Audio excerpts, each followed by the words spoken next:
Well, there goes the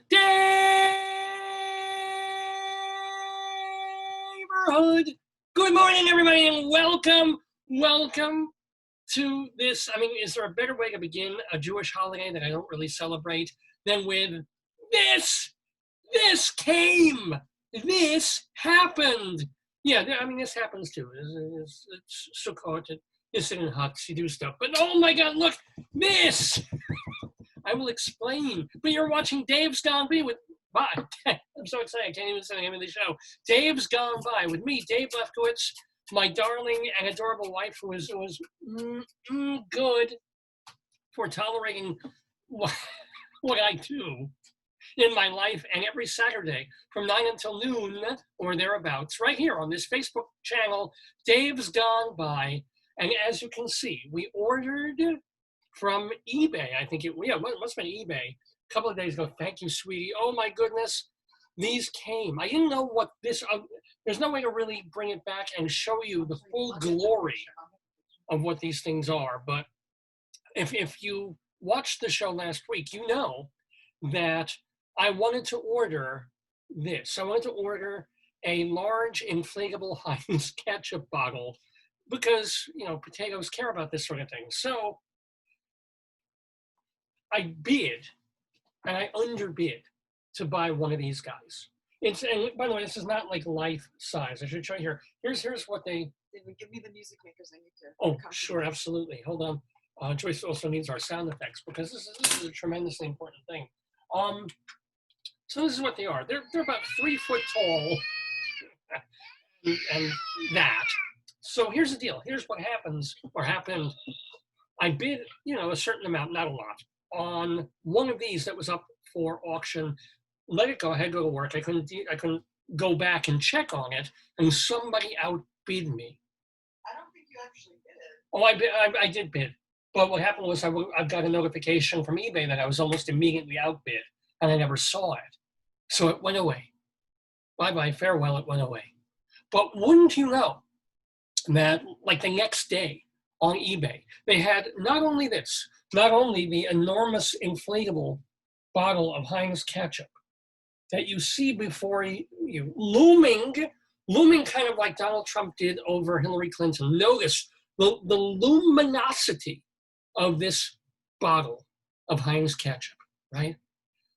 That, plus something I had no idea what the heck they were talking about. They mentioned something like a grill or a grill cover, also Heinz, for about the same price, but you had to buy them together. And I was like, well, I don't know. I didn't need a grill cover. We haven't grilled at all this whole past summer season. I didn't realize, I didn't read closely enough that what they were talking about was something that actually inflates to look like an outdoor hibachi. That's what this is. I bid immediately. I think I bid like $180 more than the asking price because I wanted these so desperately. And ladies and gentlemen, no, I didn't actually do that, but ladies and gentlemen, this came. And this came. And when I saw them both, I came. But ladies and gentlemen, we are celebrating ketchup today for no particular reason. It's already 2 or 3 weeks after Potato Day.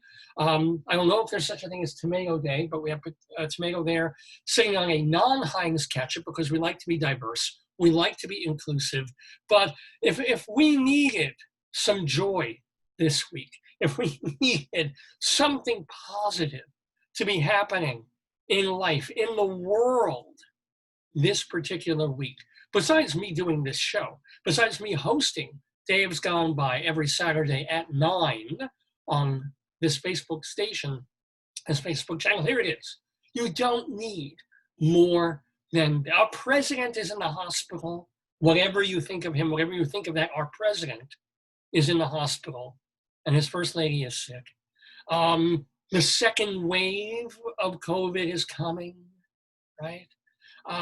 They're still resolving. I don't think we've had that much in the way of rioting issues. And I mean, that might be getting better. I'm not, because everybody's masking again and staying away from each other instead of rioting and rallying. Not sure. But, unemployment is still close to 10%. People are fearful because summer's over and it's going to get colder and the winter's coming and just everybody's like, bleh, and bah, and no matter what, this happened.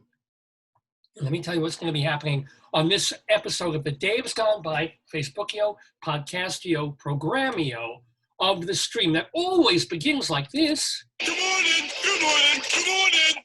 There goes the Daverhood. And there was much rejoicing. Didn't your meds kick in yet? Yeah, David Lefkowitz here. He's a Long Island arts guy. He's got his own radio show. I want you all to really enjoy a wonderful program done by a fine artist. A glorious thing of unparalleled beauty. Dave's Gone By. Dave is one of my very favorite broadcasters, so keep on listening to Mr. Dave. Thank you, Joe Franklin. Yes, ladies and gentlemen, it is a little bit after 9. Let me tell you what a wonderful show that we have for you on Dave's Gone By for this Saturday, October 3rd, 2020. And you know, in all my notes and all my note taking on the guests that we have in the Daverhood today, the segments that we're going to do, it completely slipped my mind that this 766th episode marks, and Rabbi Saul Solomon, who will be here with us to talk with a guest and maybe say a little blessing for the Sukkot holiday. He will appreciate as much as anyone that today is our 18th anniversary of the program. We began saying, listen to the crowd. And I have to do, what makes me happy in a sick way is that this crowd that you're hearing is pretty much the same crowd that NPR's Wait, Wait, Don't Tell Me has right now. It's the same thing. So I don't feel so bad. But this is the 18th anniversary of Dave's Gone By. We started October 6th, 2002. Honest to gosh, all those years ago on terrestrial radio. We were on WGBB on Long Island. As a matter of fact, a Facebook friend of mine, Trevor Vassell, still is a DJ there, still does a gospel music show and does some of the board work and engineering when they have brokered radio on the weekends. But started there 11 o'clock at night on a Sunday evening, well, on a Sunday night, and stayed there for a few weeks. And then we moved to like Monday, where I had an hour and a half, and then back to Sundays, where I had an hour again, and then back to another day, and then eventually moved around a bit, but was on there for many years. Went away, went to Colorado, was on the internet only for a few months, and then almost took kind of a hiatus. There's 1 year there where I think we did 10 shows the entire year, or else we would already be well into our 800th show. And then discovered or hooked up with the university where my wife's been teaching, where I was teaching, and did many years of wonderful radio on the college station at the University of Northern Colorado. And just it grew into what it is now, essentially, this Saturday morning laid back program. We used to play music because it was partially a music show. Can't do that now, as you know, because of YouTube and Facebook rules. But every time I complain about anything, Joyce plays the crying baby. But it's true. Otherwise, and aside from some technical difficulties we had at the station, was a really, really fabulous about 8 years that we were on college radio. And then the college radio station went because all university funding from all the colleges everywhere went, and we survived. Joyce helped me discover the wonders of Facebook and live streaming and video streaming for the past 3-4 years. And that's what we've been doing, and that's what Dave's Gone By has evolved into as we reach today our 766th episode, and we're calling it Mee Too. Mee Too, not just because we want all of you to be part of the Daverhood and to enjoy the show and to become Davidians, but because the guest on today's show is a playwright, what we would call a veteran and prolific playwright, also a writer of nonfiction. His name is Charles L. Mee, and his friends call him Chuck. I don't know if he will let the rabbi call him Chuck Mee, but Charles L. Mee. We'll use the full appellation for the moment anyway. And basically, he was writing plays back in like the 60s during the era of the off-Broadway movement that gave us Sam Shepard and I think John Guare and Bob Reinhold and Maria Irene Fornes. He was in that sort of group, right? And then moved on and realized you don't make a living even back then doing off-Broadway if you stay there. And he started doing historical nonfiction and writing a bunch of books about political figures, both past and present. And then I hope the rabbi will ask him what moved him back into creating for theater, because at one point, 20-something years ago, at the Humana Festival at Louisville, they did a play of his called Big Love, which was one of his many adaptations of Greek comedies and dramas. That show was a particular mix. And it was so wild and kinetic and different, and still very connected to the Greeks, but also still very much his own vision. And it just was a knockout of that year's festival. It was done everywhere since. As a matter of fact, I mentioned the university where Joyce and I are in Colorado. There, about 5 years ago, they did the show as part of their student production stuff during the year. So Big Love was his big calling card that vaulted him into being a playwright sort of full time. Oh, welcome. Joyce just said Trevor from WGBB just joined. And so since then, he's written bunches of other plays. Bob Rauschenberg, America. He does some pieces that take on modern historical figures too. More Greek-related plays, more plays that are mixes of multimedia and dance and performance. As a matter of fact, one of the reasons, I mean, we would be glad to have him anytime, but one of the reasons Charles Mee is going to be on this program is he's got a virtual digital show that's going to be happening. It's being produced by Cutting Ball Theater, which always makes Rabbi Saul cringe because, you know, if you're in his business, you don't want to be cutting any balls. But, yeah, that's my David Letterman page stamp. But Cutting Ball Theater is doing a new play of his called Utopia. And yeah, you're not going to go into a theater building to see it.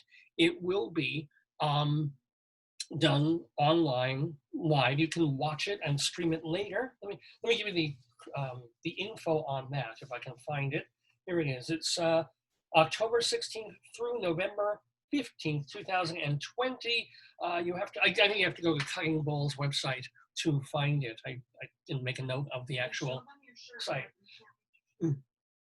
But yes, Charles Mee. Charles Mee. This will help you remember the name. Charles Mee.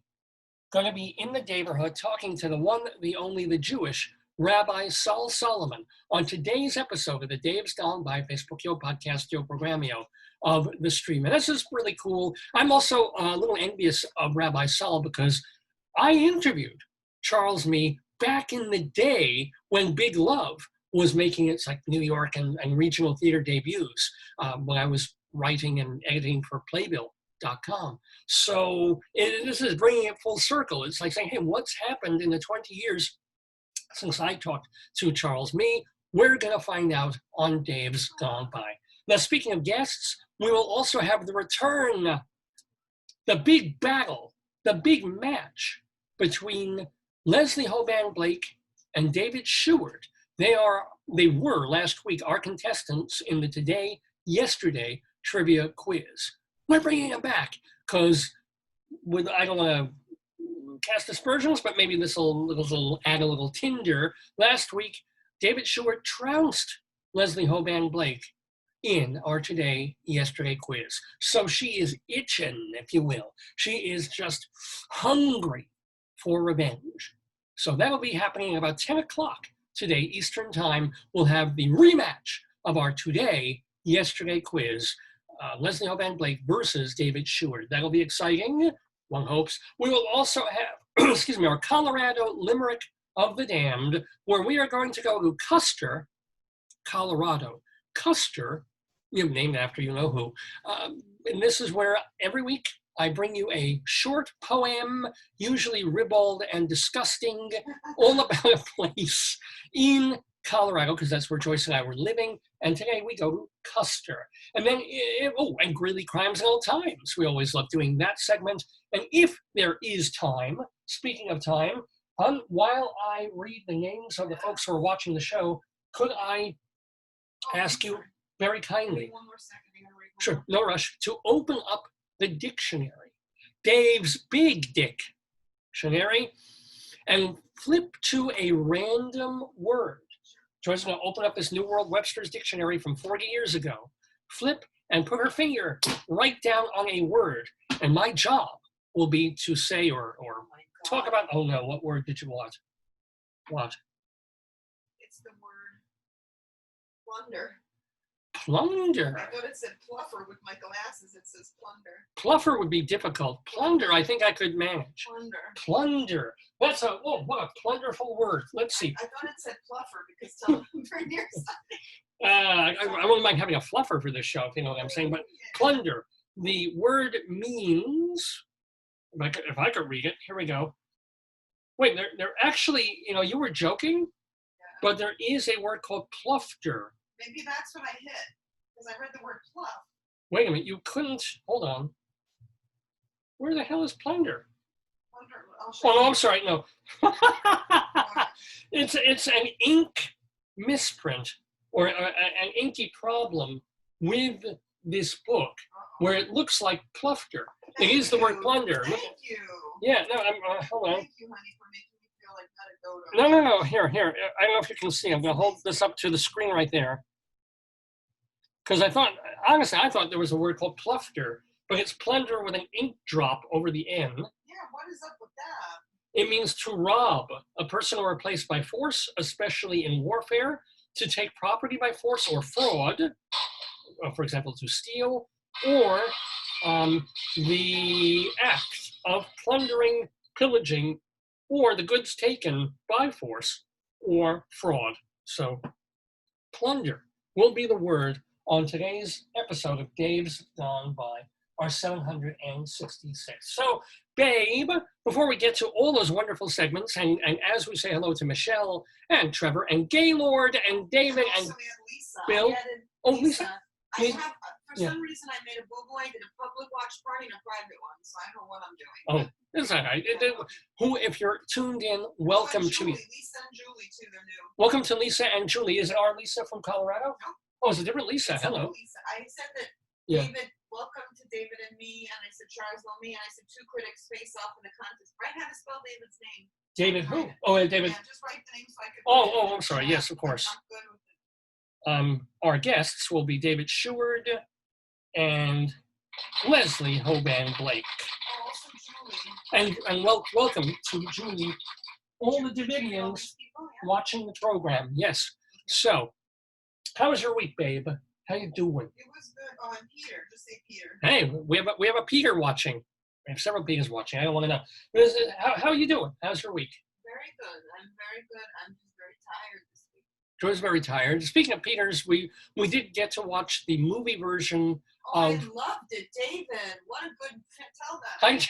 How did you know which movie I was talking about? We saw The Boys in the Band, which was a new adaptation by Joe Mantello of the old 1968 play by Mark Crowley, all about gay men getting together for a party. And it's very good. If you get a chance to see it, I would recommend it. I've never liked the piece.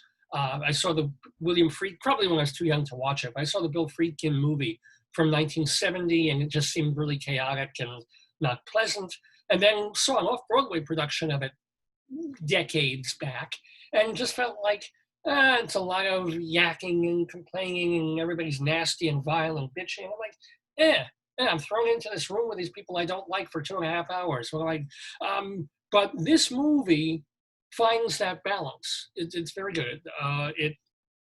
Yes, the characters do snipe at each other.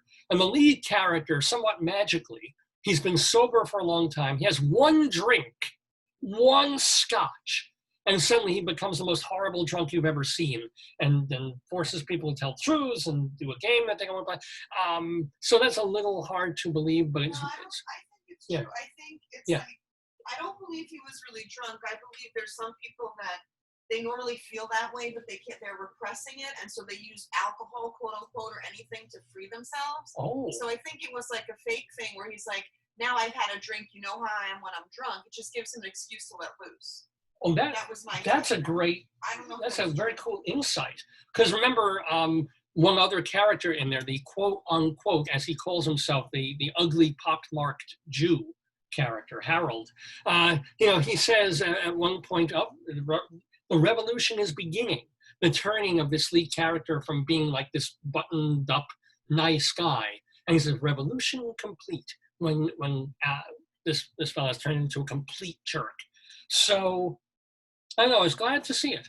I'm very glad to have and it reminded me that all it takes is one really good staging, one really good revival, one really good idea to take something that you went meh and go, oh, wow, that was really worth reviving. That was really worth seeing. It happened to me with Death of a Salesman. Who didn't read Death of a Salesman in junior high school, right? Who didn't see, Frederick March or whatever, and I saw Dustin Hoffman, and I thought, it's a good play. It's a classic play that we dutifully go to see. And then catching the Broadway production with Brian Dennehy. God, must have been 15, 20 years ago. That was so incredibly profound and powerful. And going, oh my God, this really is among the very best plays ever written. Just staggering out of the theater. And like, Death of a Salesman. That's why we read Death of a Salesman. And then seeing it again, with that, the actor who died, Philip Seymour Hoffman. And going like, if this had been my first Death of a Salesman, I would have been, right?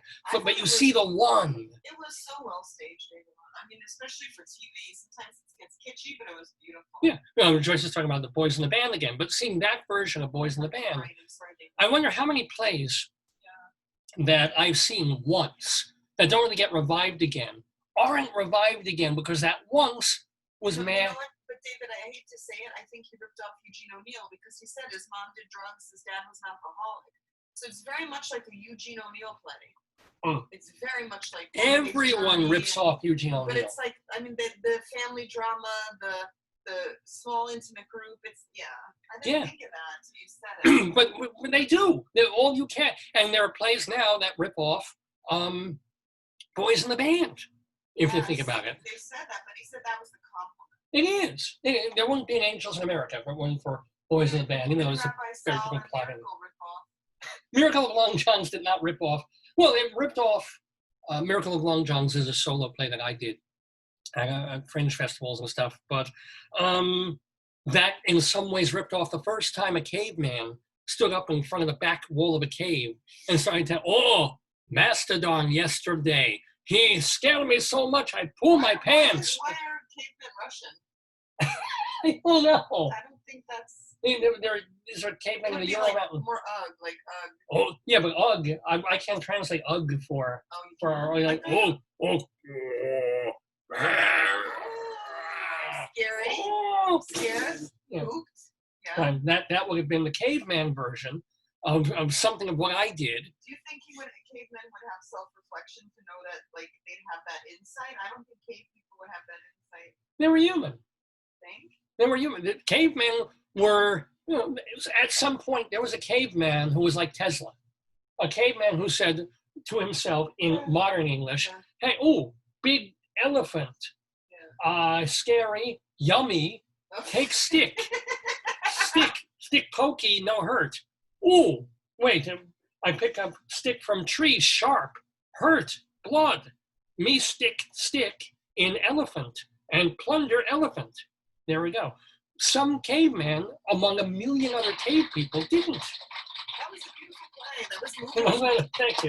Thank you. But think about that. It just took one. That's insight. But cavemen were sentient. They had to be.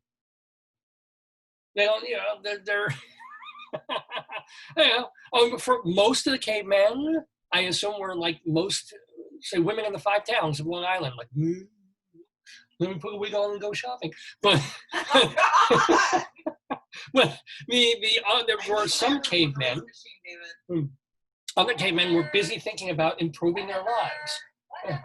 Cavemen asked themselves, "Why am I here?" Did I have my noise machine? You have them. No, I'm missing the one with the. Oh yeah, sorry, yeah. Don't be bitchy to me. Whoa, there you go. Cavemen.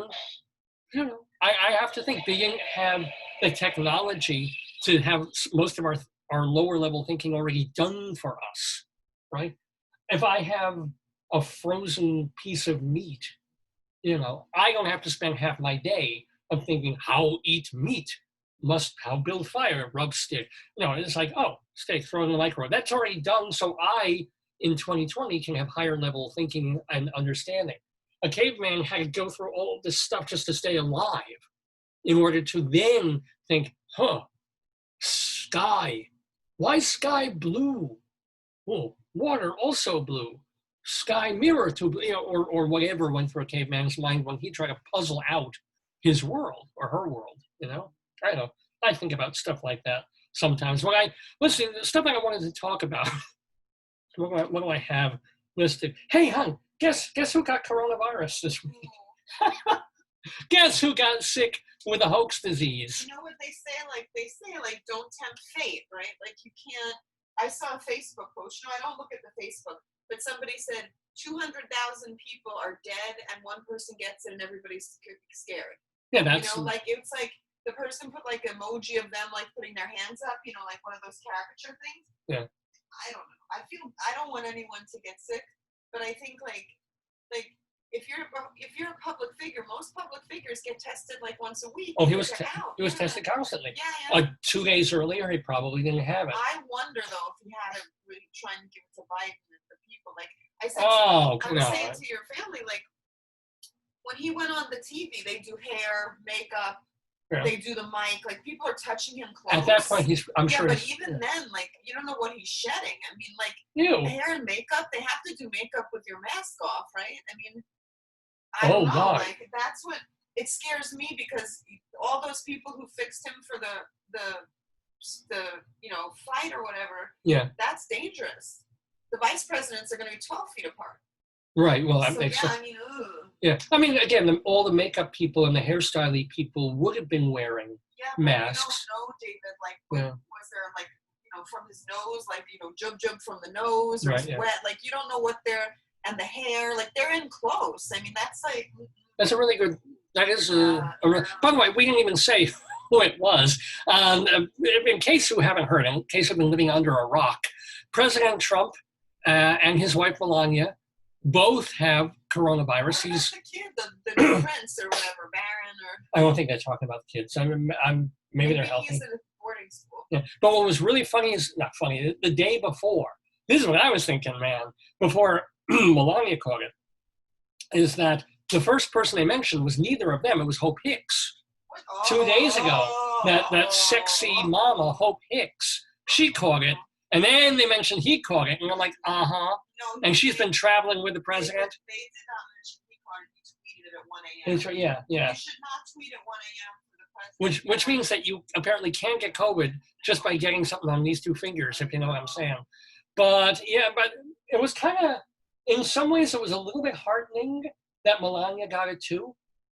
Because, we've heard so much about their marriage, and we know so much about Trump's physical proclivities with other women that I guess they do still sleep in the same bed. They still kind of cohabit. Remember when he first got into office? She was like, I'm going to stay in New York, you go to D.C. Yeah. She was supposed to be in that hotel on Central Park West or one of the Trump Tower things. But apparently they're together enough that she got it from him, he got it from her maybe, or they both got it from Hope Hicks, because get a little freaky in the sheets there. And now President Trump, who has quote-unquote mild symptoms, is in the hospital. And the waiting game begins, because we both know this could go so far in any direction either way. Because if he just has mild symptoms the whole way through, and of course he's getting the best free medical care in the world now, and he comes through it like nothing, and he's a 73-year-old man, so he is in the zone, if you will, for the people most in danger from being symptomatic from COVID, from getting things that will be lasting and permanent and difficult. If he comes through it like a champ, it's another way for him to say, and for the GOP to say, is that yes, it's a nasty flu and it kills people in nursing homes, but everybody else, you either don't even ever get symptoms, or you get mild symptoms and get over them, or you get fairly heavy flu-like symptoms and you still get over them. Yeah, but this is the secret trick. Yeah. I feel bad for Melania because she has kidney disease. Does she really? Remember in the past she had some kidney stuff? And if you have any, I mean, I don't know what they also have in their secret lives, but if you have comorbid stuff, you're increasing your risk. So I'm worried about, like, it upsets me that, like, I don't want to, you know, like, I think everybody's so burnt out. Like, everybody knows people who've had it, or God forbid, people who died. It's just like, it's like going through it's like compounded grief. Like when you've gone through something once, and you go through it again, and you go through it again. It's like you just become, you know. Except pretty much all my Facebook followers who tend to be left wing, they're not grieving at all. But I don't think anybody wants to see anybody suffer. I don't think, you'd be amazed how many people want to see. And I'm not one of them, because in many ways, and if you watch this program week after week, you know that in a lot of ways I support Donald Trump and some of his policies. In other ways, he's embarrassing. And proud boy. No, you would be nothing proud about me. You would be what the Proud Boys kill. Yeah. I mean, you know, like, it's not I mean, people are still scoffing when they say that Donald Trump could win the Nobel Peace Prize. I'm like, okay, find another president who sat Israel down with United Arab Emirates and Bahrain and make peace. It's called hard cold cash. Fine. However he did it. You know, George W. Bush didn't do it. Obama couldn't do it. Clinton didn't do it. Last person who made peace in the Middle East was an absolutely terrible president. It was Jimmy Carter. But he did that. Yeah. And maybe for a lot of people, Trump is a terrible president, but he did that too. That's quite terrific and amazing. You know? Ketchup. And by the way, we know that Donald Trump loves ketchup. So again, no matter what side of the political fence you're on, if this makes him feel a little better, that's fine by me. But yeah, no, there are times that I despise him, and sometimes when I'm like, you know, I hear the litany of people on the left saying how he's the worst president ever, and he is so far from that. It's annoying. I'm just saying, it really is. He's not. We lived through George W. Bush, and I lived through Nixon.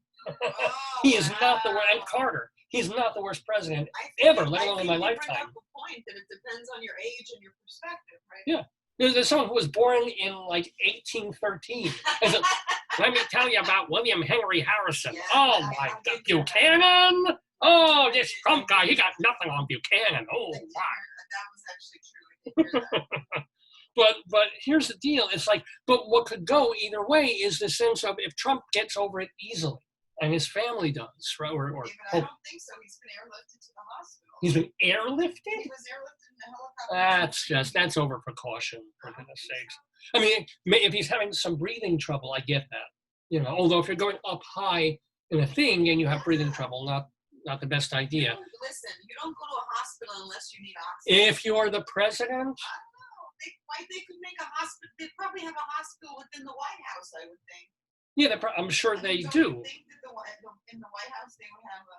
But they want to keep him for a week at Walter Reed, and then it'll be another week or two of quarantine, if God willing, and when he gets over it. But again, as I'm saying, if it really is, they're being over precautious, and he's got very mild symptoms, the GOP can say, see, there was no need to shut down the world. Yes, masking, yes, distance, but no need.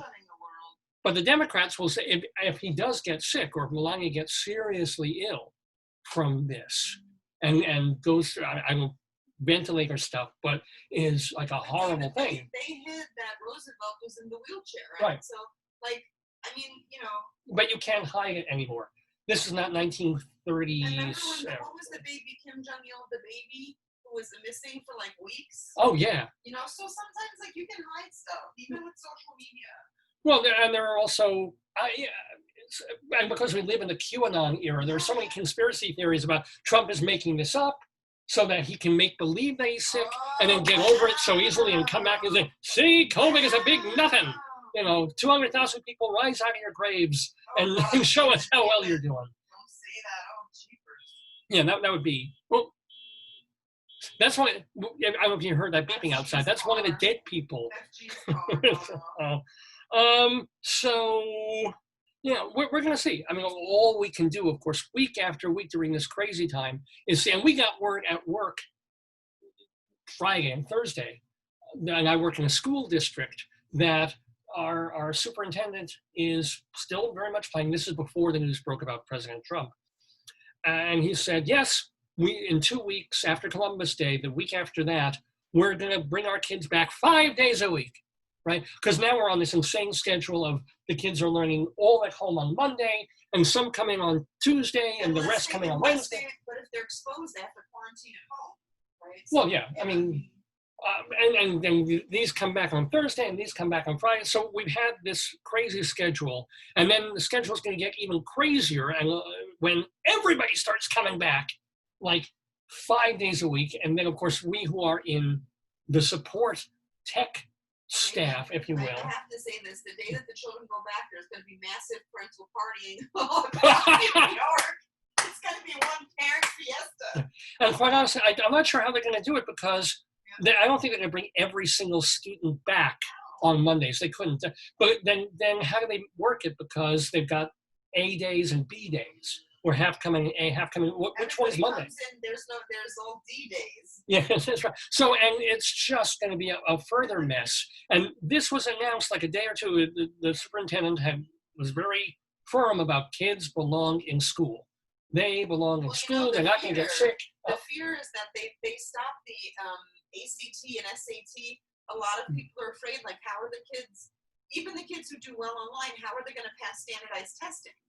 You know, and all the schools get money based on their scores. Oh, yeah. How are any of these kids going to score? I'm telling you, at some point, they're going to delay the test. They're going to cancel until next year. They're going to figure out other ways to do things. There's a lot of money and stuff that depends on this, Bubba. Oh, yeah. Oh, that's part of my job is to report data back to New York State. And it's like, you know, we're still figuring out from day one, a month ago, being of school, how to report the data because of this crazy AB system that's throwing us completely for a loop.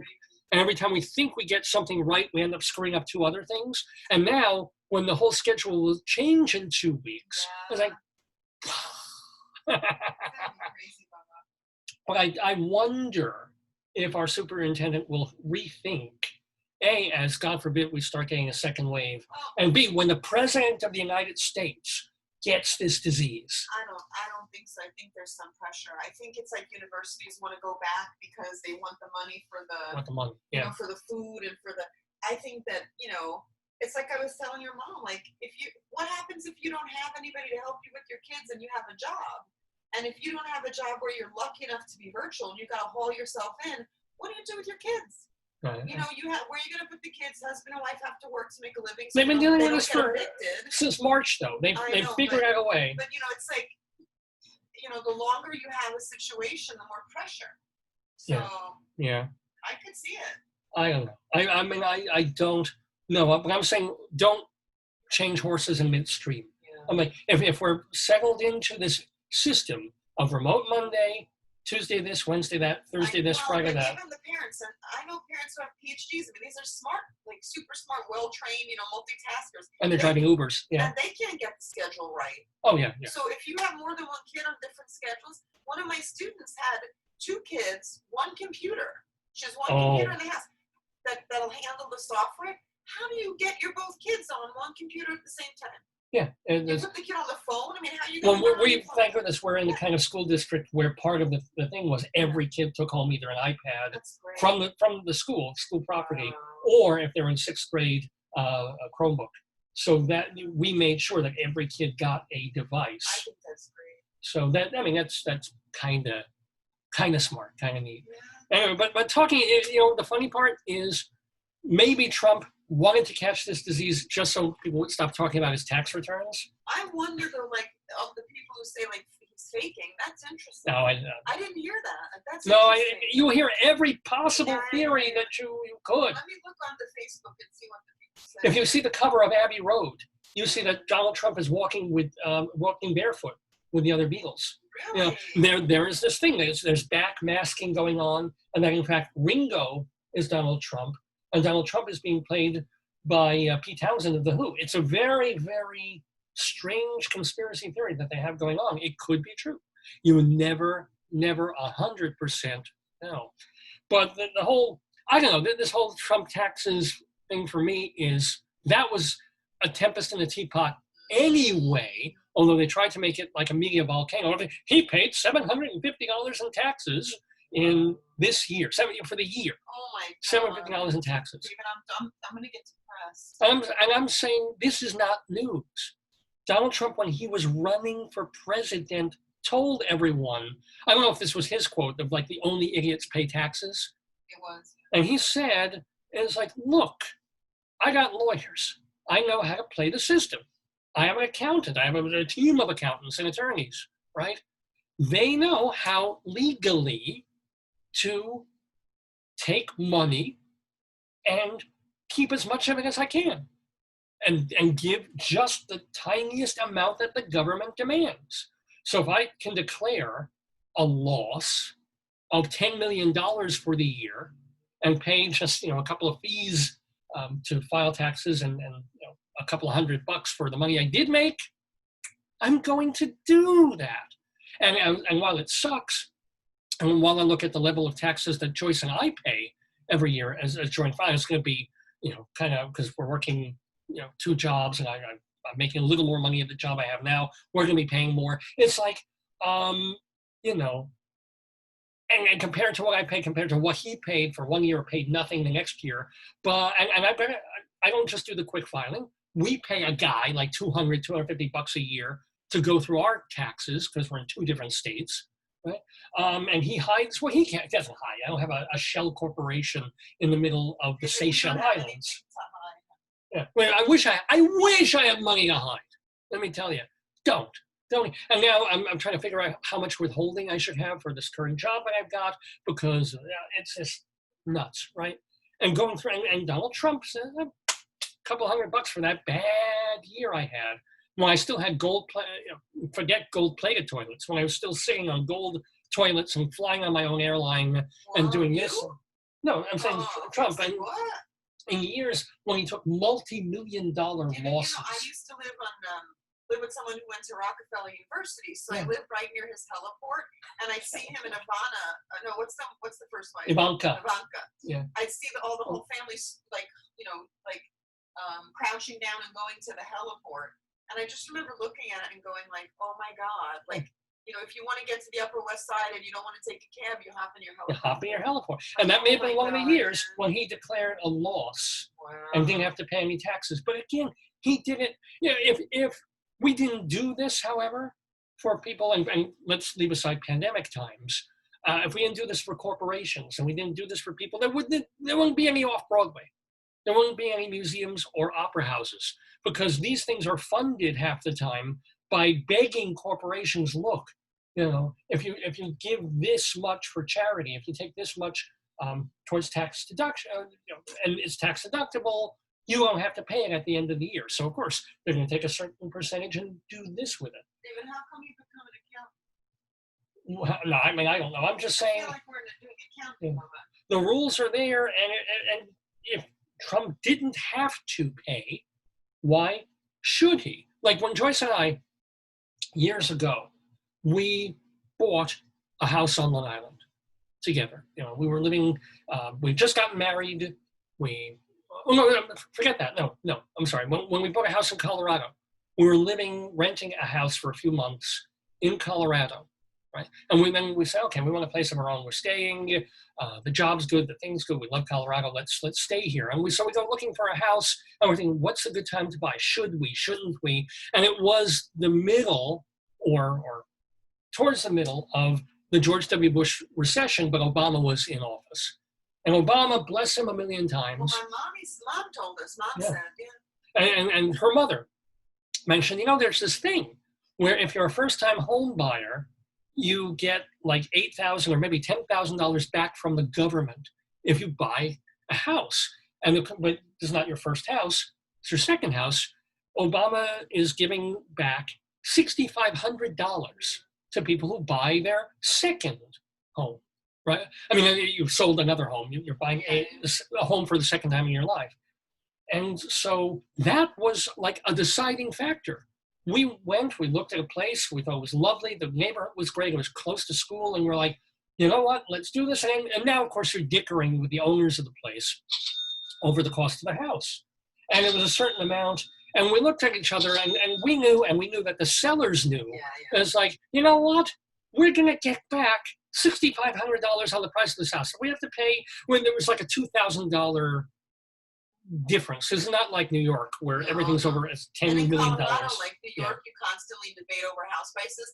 Colorado, what they list is usually what they sell. Very close to it. With oil money, like we saw that documentary of the killer, where he was an oil guy, but because of oil money and fracking in the past, people would pay cash and pay over. So generally, homes go over the asking price and they go quick in Colorado. Yeah, they do. It's a different. And also, I mean, this was already like 10 years ago when Joyce and I bought this house. So Colorado real estate hadn't quite, in where we were living all over Colorado. You asked about the taxes. It was the well, I'll tell that story. But my point in this is, it was like, I could have said, you know what? And we did it back and forth with the owners and saying, you want $2,000 more, we want $2,000 less. I thought about it and was like, you know what? We're getting back this money from the government. Let's meet in the middle. We'll give you $1,000 more. You come down $1,000. It was literally, it was an email to the owners of the house. There weren't even any brokers involved. I just said, you know what? You want this? We want this. Meet in the middle. And they did. It was like nothing. It was fabulous. But to mention that he was one of the most hang 'em high judges in accounting. Don't want to say that. He may still, God willing, he's still alive. But here's the deal. I could have not applied for this payback. I could have just said, you know what, the house is this much money, and why should, the government, which is in trouble now, there's a recession all over America, they need our taxes, they need money to fill the coffers, to build the roads, to have traffic lights, to do all. Why should I take $6,500 from the government back just for buying a house, which we wanted to do anyway? Of course I didn't do that. Of course I looked in the bank like a month later, and there's $6,500 returned to me after purchasing the house. And I'm like, I'll take it. And if that's the modus operandi of rich people who legally can figure out 100 I'll take it's so that they wind up paying $750 a year instead of $7.5 million a year on what they own. It sucks for the rest of us, but then fix the tax laws. As if. Fix the loopholes. Make it different. Make it change. But you cannot blame Trump for paying the minimum that he can in taxes unless he's committing fraud, unless he's lying about how much he made and how much he lost. But, you ask the people at the casinos if he's lying about how much he made and lost that year, how much he owed them when the casino closed. So I can't hold that against him. And I don't think that we should. There was a point when we refinanced because a friend of Joyce's told her, hey, this credit union. The story goes, so I have a friend that I used to go to an independent theater in Colorado. And we have a drink and we go see the midnight movie. And she said to me, it was 11 o'clock. She's like, I really got a good deal on the mortgage to the credit union. And I'm like, really? And she said, oh yeah, it expires tonight midnight. And then what do? I call you. I'm like, honey, I'm going to be home late, but FYI, can you do it? And it got stuck. And we did it. And it was during a holiday weekend. It was Yom Kippur. Yeah. Didn't it get stuck in there? Well, because it was a weekend. It was a weekend night, and they couldn't find. They got backdate the paper one day. Oh my God! And I couldn't sign anything on Monday because it was Yom Kippur. Oh my God! But the point was, the credit union. She got a tip from a friend. And it was a public thing. We just didn't know about it. There was nothing secret. It wasn't like a stock. Listen, we work for a public institution. None of us are making big dough. Yeah, and suddenly we were able. And she said, you can lower. You're currently paying 5.25% on your mortgage. They're doing this thing where there's no fees except a one-time payment of I think $100 or $50, and then your monthly mortgage rate will go down to 3.9. What do you call them? No inspection or no one? There was nothing. It was no points. No, to refinance your house through this credit union, all you had to do was do the paperwork in time, and we lowered our mortgage rate by more than 1%. Don't you think that the credit unions are to support the people because they helped us get the car guy? I think the credit unions are really to support people and help them achieve what they want. I mean, we've had that experience, but For- this was an educationally based one. For many things, they're better than banks. I got to tell you. Wow. And they'll give people who are struggling a credit card. They can. I mean, I think they're marvelous, and they were great for us. Yes. Now, again, should I have not taken that advice?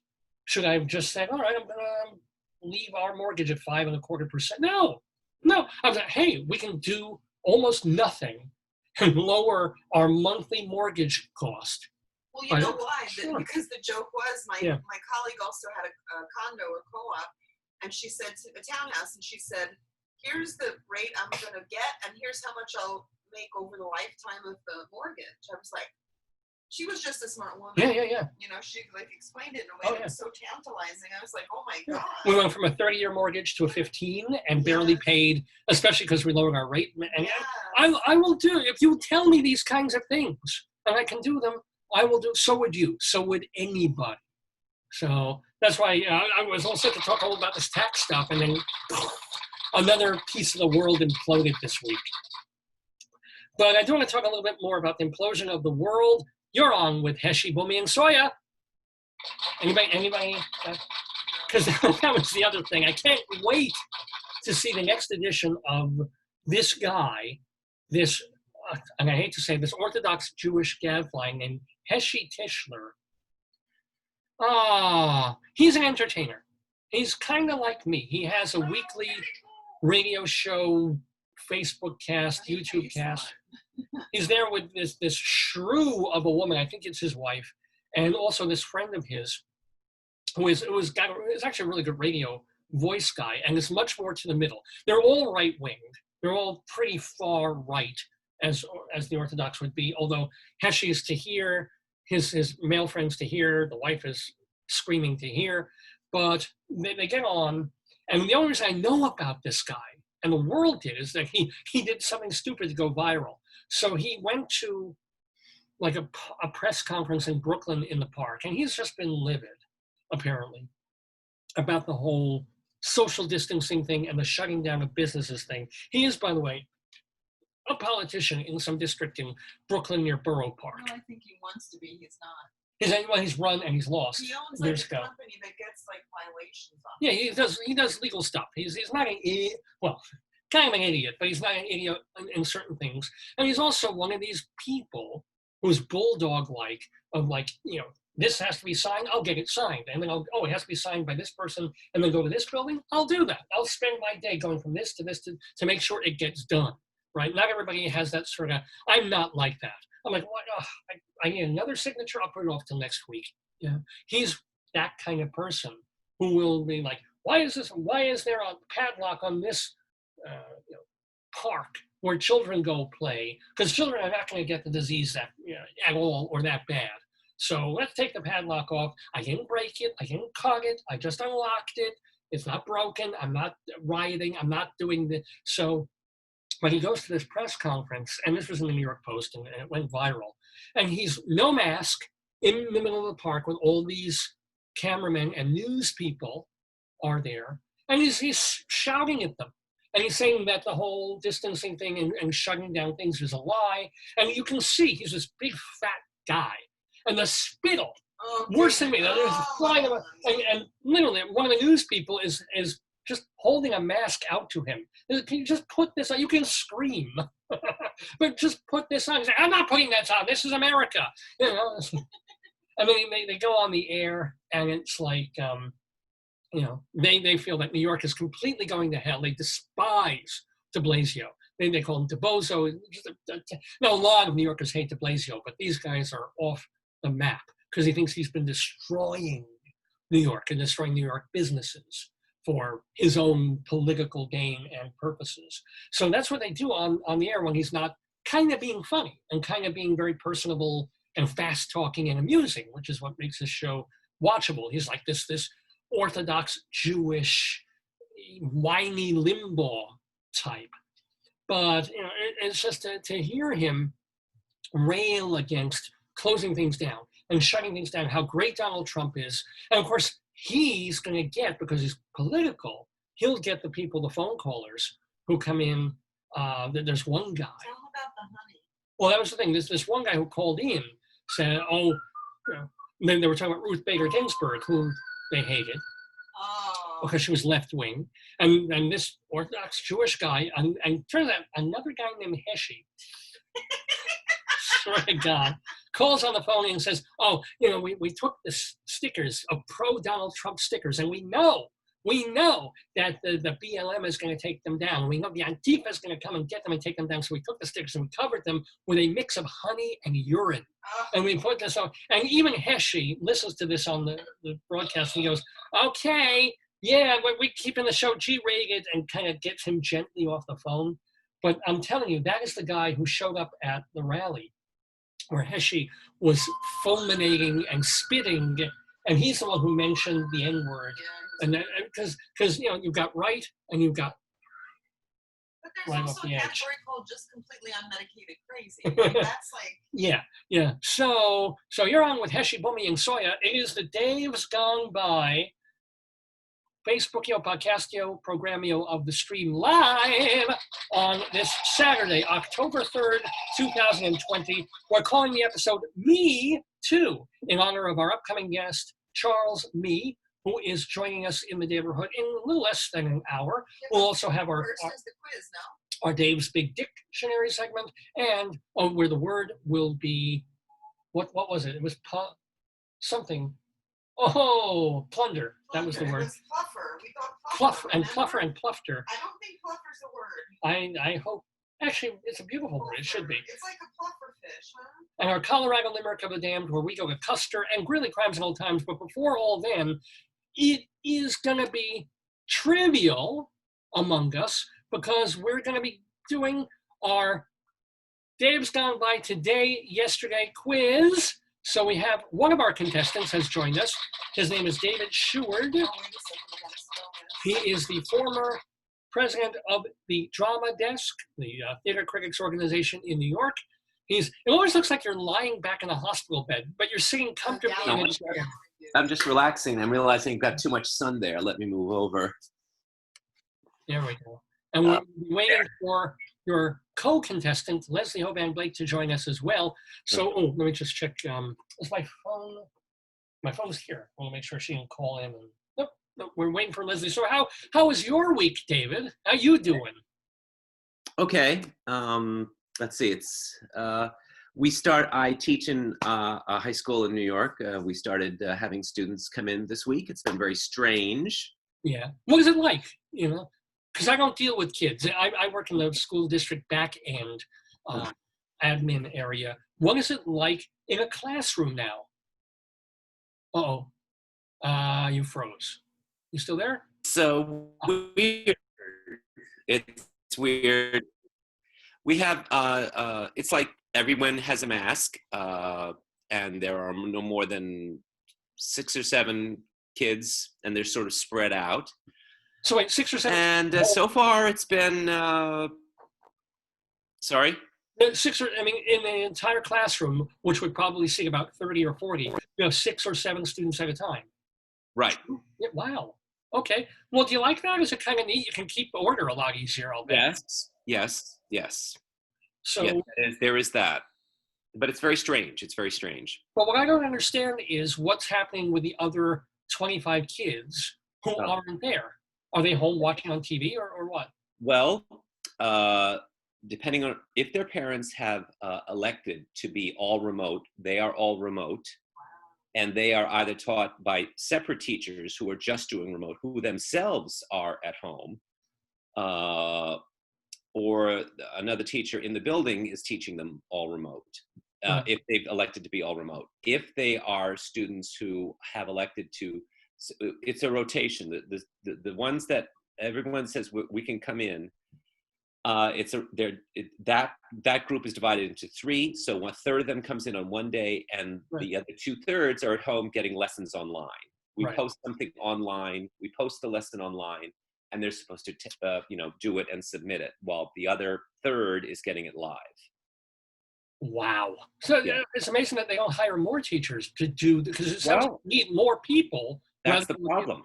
Really? That is the problem in New York, is that there aren't enough teachers. Wow. Well, and is your district not? It's only been a week that everybody's been back as well. Back.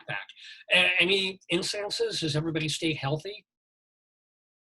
Oh, you're frozen. Hold on. So far, but I haven't. In the whole of New York City, there were some cases when we first started, when the younger kids came back, I think. I don't know exactly, but there hasn't been, and there are certain sections in the city where the number of cases has gone up. But there hasn't been like a big push to close the schools again yet. So we'll see. Well, so no, I know you have to be, because you're a teacher, a little bit politically correct, but where do you fall on the fence of wishing President Trump well? It's very funny. Yeah. Of course, I don't. I do not wish harm on anyone because sure. I fear karma. But it's interesting. I don't want him to die, to be sick, or I don't want him to be. I don't want him to pass away or anything like that. Right. But it's interesting. I think the proper balance is to say I am saddened that he's sick, but I'm not surprised. And that I just read this the other day. Tucker Carlson on Fox News was comparing. He was saying, getting wishing Trump ill or saying he deserved it is like blaming a sexual assault victim for dressing provocatively. And I thought, no, not at all, because this is a disease. It's not another person who's committing a criminal act. Right. It's a disease. It's not a person with morals or thoughts or anything. It's right. Like if you are driving and you refuse to wear a seatbelt because it infringes on your personal liberty. Which I've had a relative who went so far as to remove the seatbelts from his car because he didn't think government had the right to tell him what to do. In any event, if you refuse to wear a seatbelt and you get in an accident, that's your fault. Yeah. Well, you should be blamed. Out of 100 accidents, probably 95 are improved if you wear the seatbelt, and 5%. The guy's right. The 5% want to fly out of the car. Or if it's cold outside and you walk around naked and you get a cold, whose fault is that? I should stop walking around naked outside. I mean, but it's been so nice out, Yeah. Well, you can still get a cold. In the wind. Yeah. But it's when this came out, I screened it my phone and the announcement and all that. It's the dictionary definition of irony. Oh yeah. Oh, absolutely. The fact that he said, "Oh, Joe Biden, you wear masks everywhere you go," and at that moment when he said it, he had coronavirus because he wasn't wearing a mask. You think he was healthy? I'm going to let in Leslie in case I don't want to lose her, so I'm going to let Leslie into the Daverhood. Okay. But do you think? When do you think he had it? Do you think he was at the debate? Oh, where did Leslie go? Leslie, did we lose her? Hey, Les, we need your, we don't see your stuff. We've got 3 participants, but not seeing her. Do you see her? No. I don't see her, no. But what was I going to ask? When do you think he had it?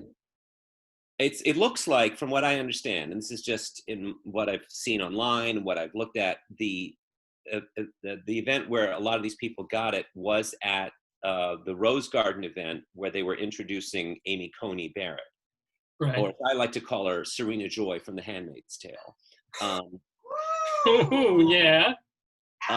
They were introducing her at the Rose Garden event, and it was a big event. And hi, Leslie.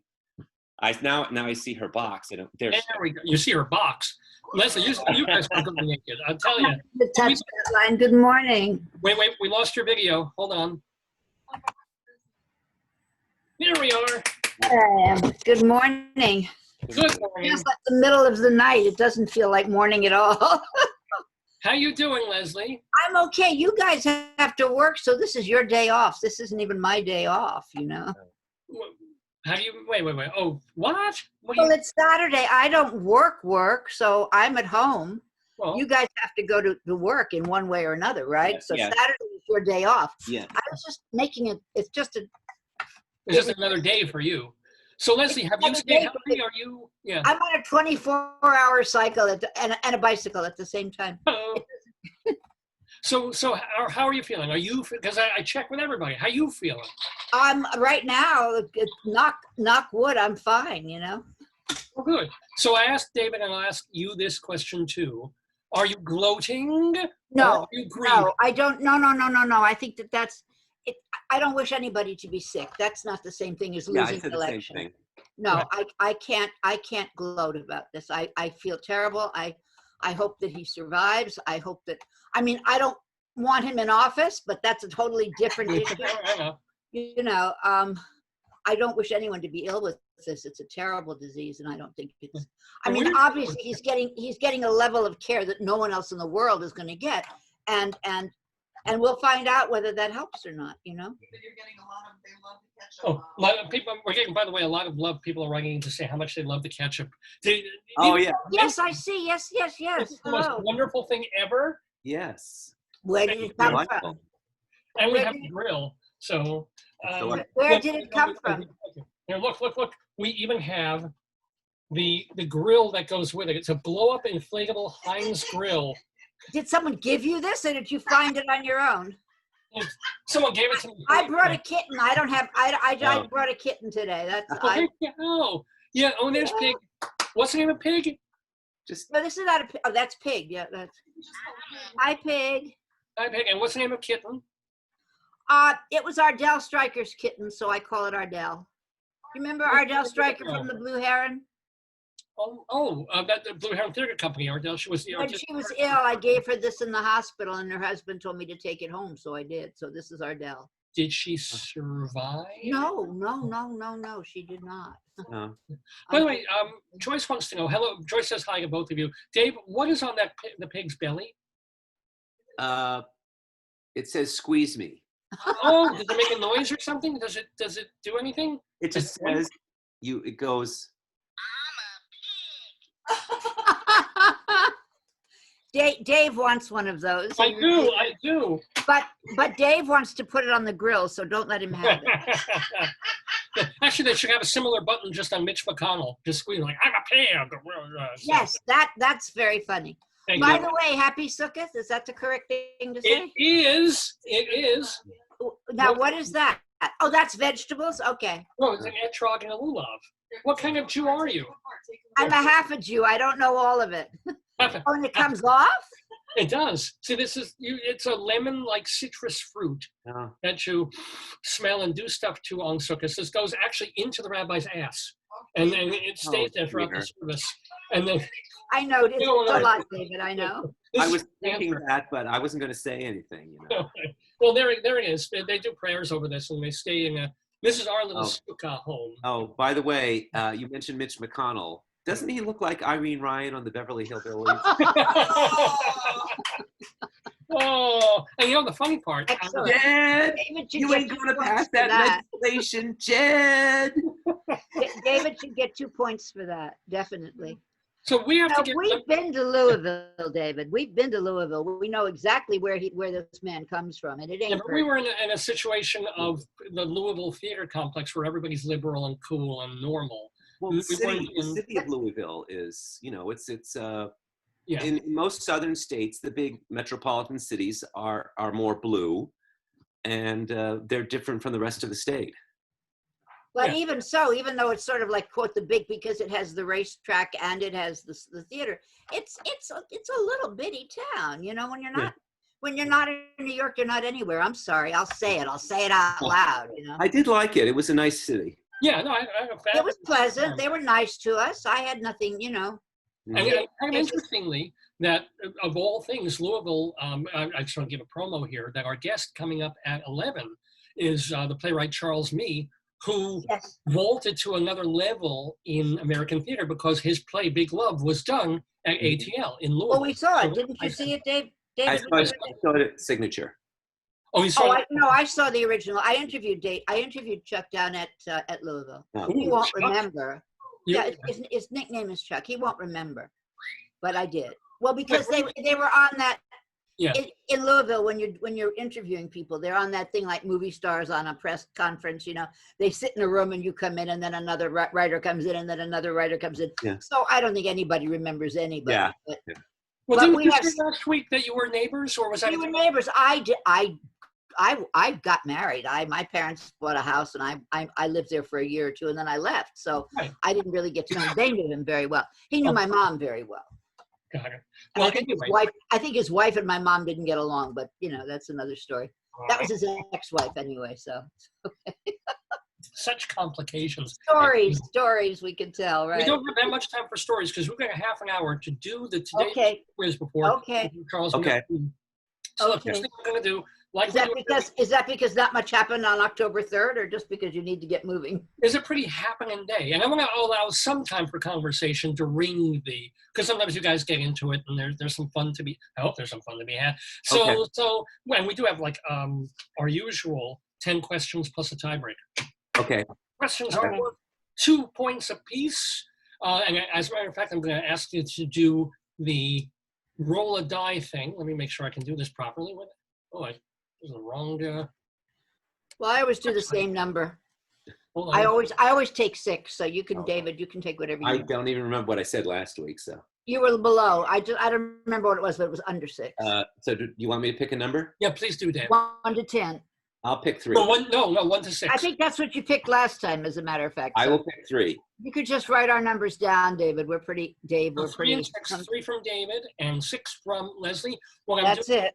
folks, is on the website there. I am rolling a virtual die, I don't believe any of that. Do you, David? I really don't believe there's anything. and I can share screen. And but No, I Ardell believe doesn't believe it either. I So believe you know, well, she's so David? soft.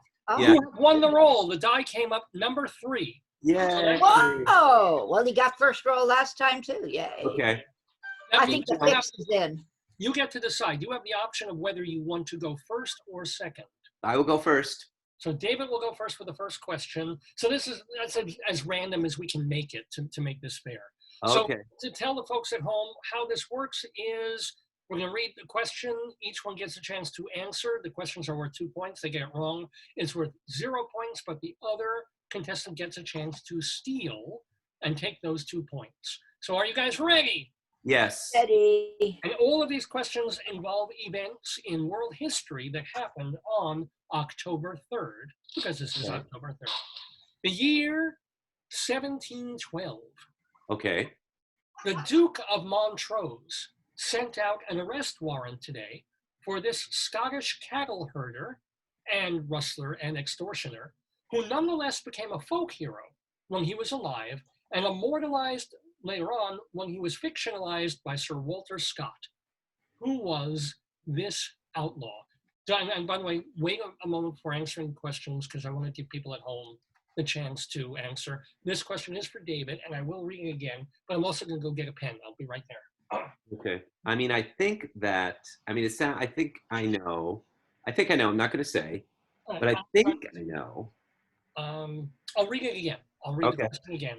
The question is, well, the year 1712. Oh, Okay.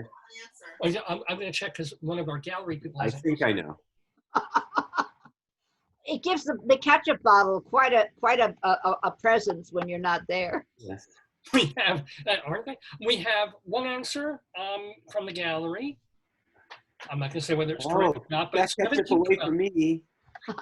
No Fair if the Pig is giving you the answers. No. That's Oh, but the kitten's giving me mine, so it's All right. and Kissy, she's giving me. Go ahead.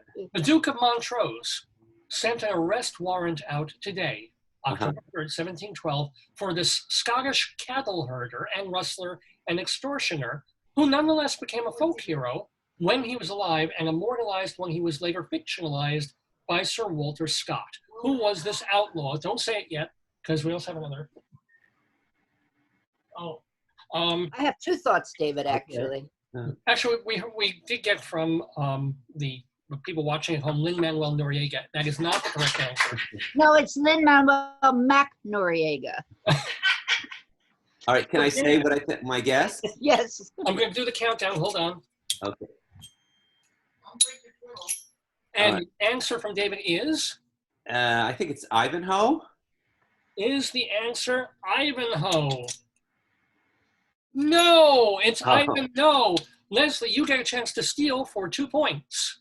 Okay, because it's 1712, I'm confused because I have two names in mind. I'm going to say them both, and none of them may be right. I'm thinking of either Robert the Bruce or Henry Wallace. But Henry Wallace was that movie by Mel Gibson about whatever that guy who painted his face half blue. Braveheart. But both of them are earlier. Robert the Bruce, the year is what's killing me, 1712. Yep. And then the only other person I can come up with is Bonnie Prince Charlie, but Bonnie Prince Charlie was a royal, so he wasn't a cattle herder. I'm going to go with Henry Wallace. I think it was much earlier, but I'm going to go with Henry Wallace. And the answer is neither. The answer is a Scottish fella by the name of Rob Roy McGregor. Oh, I was going to say of that. course. Rob Roy. I saw the Disney movie of Rob Roy. There you go. Damn. Yeah. Yep. What are we score? What's the score? The score is 0-0. So, I thought it was Rob. I wasn't sure. Okay. All right. Go ahead. And did you know that the Rob Roy drink was invented in 1894 by a bartender at the Waldorf Astoria because it was to coincide with an operetta that was being done in New York about on Rob Roy? On Rob Roy. So he's a Really? well-known character. Okay. Do either of you remember it was a live action movie, the Rob Roy movie that With Liam Neeson? No, way back in the 40s or 50s, somewhere around there. With a very handsome British actor who may very well have been Scots himself, I don't know, playing Rob Roy. I can see his face, but I can't think of his name. Did he have red hair? Stang version. No, no, he didn't. Oh. All right, so we do have a live action film. So, all right. But now Leslie gets the second question in our Today, Yesterday. There may have been a remake. Liam Neeson might have played him in a remake, David. I don't know. That's right.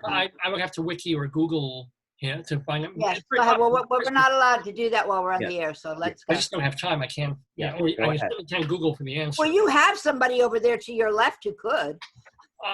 That's your left. That's your right. Yes, sorry, that's your right. That Ketchup could also look it up. Joyce, I'm afraid Joyce is banned from the internet for reasons that we can't. Okay. Oh, okay. But Lin-Manuel Noriega knows why. Right? Okay, go ahead. The year, Leslie gets this next question, 1849. This 40-year-old writer was found delirious on the streets of Baltimore in great distress and in need of immediate assistance. He would die 4 days later. Don't do it yet. I think you know the answer, but name him. So we'll just hang on to that. Let me see if there's any response. Yeah, we're going to see if we get any response from the gallery who can see if they know the answer to this question. 1849 was the year. This 40-year-old writer was... Someone just said I agree with Leslie. I don't know what that means. Somebody agreed with you about something, Leslie. This 40-year-old writer was found delirious on the streets of Baltimore, and who hasn't been delirious on the streets of Baltimore, in great, and this is a quote, in great distress and in need of immediate assistance. He would die 4 days later. Give it another moment to see if any of our viewers know Davidian. So rare that anybody agrees with me about anything these days, David. Yes, Bill is Bill with us? Is he? He's quiet today, and Glenn is not. Well, Leslie, I'm going to give you the countdown. And who was this writer? Well, the giveaway is Baltimore because a friend of mine just went to a house of his. It's Edgar Allan Poe. It is indeed Edgar Allan Poe. 2 points for Leslie. That's what I thought. David, do you guys know Jose Solis, who's on the board? I know. I'm acquainted. He's a critic. He's a fellow critic. Anyway, he'd been tied to his home for 6 months, and he gave himself a 3-day weekend in Baltimore. One of the things he did was to go to the Edgar Allan Poe house. So we were just talking about it. So The weekend in Baltimore is like 12 days, so it's just Oh no, to get away from your home when you haven't been anywhere for 6 months, anywhere. Well, I like Baltimore. I remember Jersey. The Rusty Scupper. Oh, Have you ever been to the Rusty Scupper in Inner Harbor? Oh my goodness! Where is Inner Harbor? It's this area. It's an area where it's like South Street Seaport in New York. But where? Oh, in Baltimore. Baltimore, Maryland. Oh, I didn't know. I've been to There's this Baltimore. restaurant that looks like a once. barge, and it's called the Rusty Scupper. And you go out on the water to eat. You know, it's a seafood restaurant. I was there once, and I went to a very upscale. No, not to the Scupper. I was in Baltimore exactly once to visit a friend. We went to a very upscale restaurant, and that was the end of that. I think I had Blanche and Dorothy. fabulous Chesapeake Bay crabs, or whatever they're famous for, something like that. I remember when you got crabs, Leslie. It was for days. You promised you wouldn't tell, David. You promised. You promised. He's no good at keeping secrets. I think Blanche and Dorothy were there. Or was that the Rusty Anchor? Oh. No. We're doing the Today Yesterday quiz on Dave's Gone By with. Anybody get a point? Anyone get I don't think I even introduced you guys properly. But David Sheward is there, and he writes for. Tell us again. It's something circle. I write for TheaterLife.com and CulturalWeekly.com. TheaterLife.com, CulturalWeekly.com, and Leslie is co-hosting the podcast with our mutual friend Charlie Gross called Critic Circle. Thank you for remembering. YouTube or it's on MNN. We just had our first actual live broadcast of a streamed show, and then it's up on YouTube permanently under Critic Circle on YouTube. I sent it to both of you. Yeah, I'm sure you didn't watch it, Yes, but it was I saw an interview with. I saw the email and I will look at it. No, but it's an interview with James Nicola, who has a lot of good things to say. We're basically trying to talk to theater makers across the country about what they think the future of theater is. like you had James. I think is an important. Pardon. You had James Nicola. James C. Nicola from New York Theater Workshop, right? Is it your first guest on the Yes. program? Can I ask you, Leslie? Did you also direct Charlie's Fringe show? Because he put that on YouTube. That's an interesting question, David. There actually is a streaming union contract which Charlie cannot afford. Oh. Ergo, I watched and helped a little bit, but I did not. You're not the director of record. You cannot. I got it. Because there is no director of record. And trust me, Charlie had this show before. Oh, so yeah. Well, yeah. It's a newly refurbished version of the show he had before. And I won't name it right now so that you're not connected with. But thank you for asking. Yeah. Okay. And getting me into trouble with SSTC. Joyce, what did you say about filters? What? You can't watch any Leslie stuff because you have filters. Yeah, you can't watch. What? I don't. Charlie's show is still up through October 10th, it says, but I wasn't able to get there yesterday, so I don't know. Well, he put it on YouTube. In other words, it's not just at the festival. He took apparently. He took the show that he actually did. Okay, then. Okay. Anyway, let's move on with Today, Yesterday, our Okay. week quiz of things that happened on October 3rd. So Leslie is winning right now, 2-0, but David Sheward gets the next question. Okay. We move to the year 1913. Uh-huh. Woodrow Wilson signed into law the Revenue Act. Okay. Among other things, it established a tax of 1% on people making at least how much per year? This is a multiple choice. Oh my God. Okay. The revenue tax was on people who are making at least this much money per year. Was it $100, $1,000, $3,000, $6,000? Wait, Hold on. so I have 5 choices? Four. There's four. Four. Hold So, on, I'll read them again. Read them again. Woodrow Wilson's revenue tax, enacted in 1913. Among other things, it established a tax of 1% on people making at least how much per year? Was it $100, $1,000, $3,000, or 6,000 smackaroos? Well, I'm just going to guess $1,000 because it sounds like at that time, $100, even that for a whole year, even in 1913, that's really low. Right. So I'm going to guess $1,000, which probably in 1913 would have been the average middle class, wage. Okay. Do we have any answers from the gallery? No, I just put, somebody said interesting backdrop. I think it's the ketchup. Oh, of course I'm talking about the ketchup backdrop. And the answer is not $1,000. So, Wait a second, $3,000. well, we have an answer from the gallery. Yes. What is Leslie's answer? Because Leslie gets to steal. So it's 100, 1,000, $3,000 or $6,000. And I guessed 1,000, and that's not it. We know it's not 1,000. Is this where the phrase 1%ers came from? Was that 1% tax or? Yes, it's a 1% tax on But is that people. where the phrase the 1%ers came from? Because that's where Who is Trump and all those people are now in the 1%. I think that's more modern, more contemporary. No, I understand that, but I wondered if, okay, never mind. The idea. Okay, so it's a choice between 3 and 6. Or 100. It may be 100. No, but it's interesting because those are our numbers. You have 3 and I have 6. So I'm going to stick with my 6,000. Interesting. I seriously doubt that anybody could make 6,000. I agree with David that things were really tough. Well, wait a minute now. 1913 was before the First World War. There hadn't been a depression. It was after the Spanish-American War, so people might have been doing okay. I'll go with 6,000. And Leslie's answer 6. We had an answer from the gallery. From Bill is saying 3, and the answer is.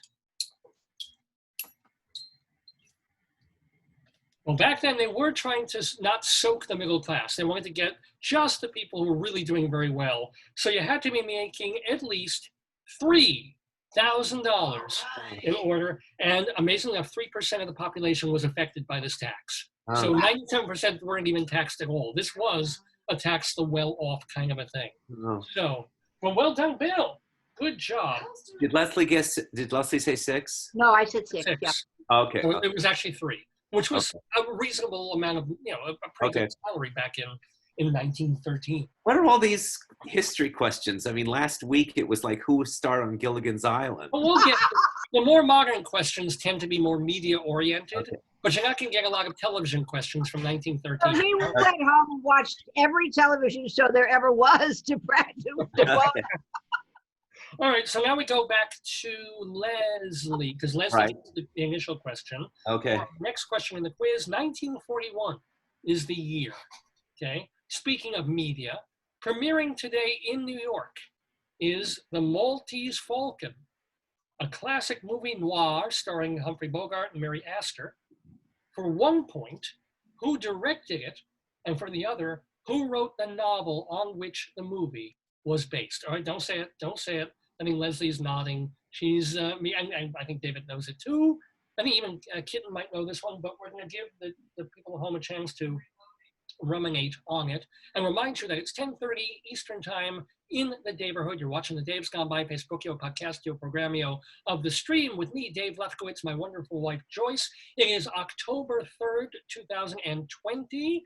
So we are asking questions in our Today, Yesterday quiz that all happened in history. They asked for a repetition. They want to hear it again. You want to hear the question again? Go slow. So on October 3rd, 1941, premiering in New York today was The Maltese Falcon, or Falcon, depending on your pronunciation, classic movie noir starring Humphrey Bogart and Mary Astor. For 1 point, who directed the movie? And for the other, who wrote the novel on which the movie was based? I'm going to give the countdown, but do we have any answers from the gallery yet? We're struggling. Even Bill? Yeah. But he's good. He got 1 out of 2. Yeah, let's just give it another moment for the folks at home to see if they can grab this. People are joining. I have a whole list of people. Oh, yeah, I'll read names in a bit. Okay, so Don't can you say see that. this? Can you read it? I'm not sure about the director. I know who the original novel was, but I'm not sure about the director. We have an answer from the gallery that is partially correct. So we're going to give Leslie the chance to get both points on this. Okay, the book is by Dashiell Hammett. That's the one with Sam Spade. But now I'm confused about whether Mankiewicz was the director or the producer on that.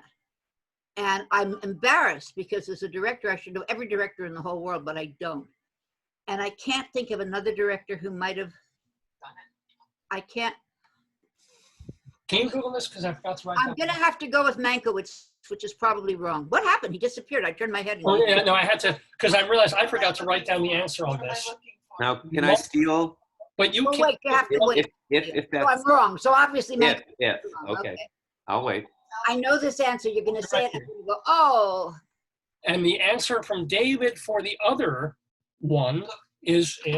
Well, if now, are you saying whether or not she's right or wrong, and then I get to steal, or how does that work? Well, no, she's wrong. She was right about Dash Hammett. is the author. Dashiell Hammett. That is correct. But the director was not Joseph L. Mankiewicz. Okay. Charles L. Mee, for that matter. Okay. Who was the director of The Maltese Falcon? John Huston. Oh, okay, yes, right, of course. And the Would answer. not come to me. Of course it was, right. He also wrote the screenplay. Well, yes, David Sheward. So you each got a point apiece. Well done, both of you. Okay, On the so I've got one. We're going to go a little bit faster because I want to get through these questions, and Sure. we've got Charles coming in like 10 minutes. So 1950 is the year, and this question goes directly to David Sheward. Right? Okay. 1950, October 3rd. You wanted media questions? Here's a media question. Okay. After years of success as a radio show, Beulah was adapted into a TV situation comedy. Okay. Debuting tonight on the ABC network.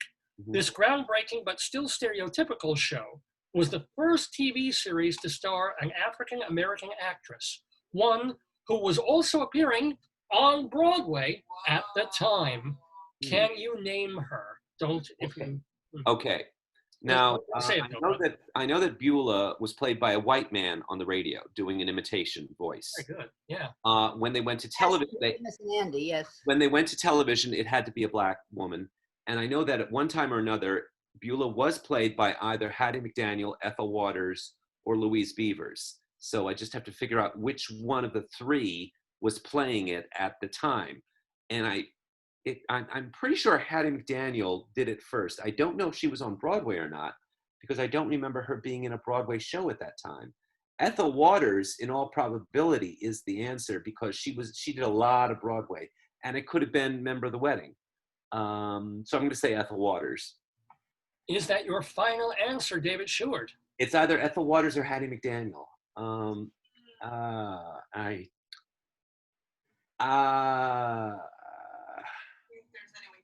It's either Ethel Waters or Hattie McDaniel, and I know Hattie McDaniel played it to begin with.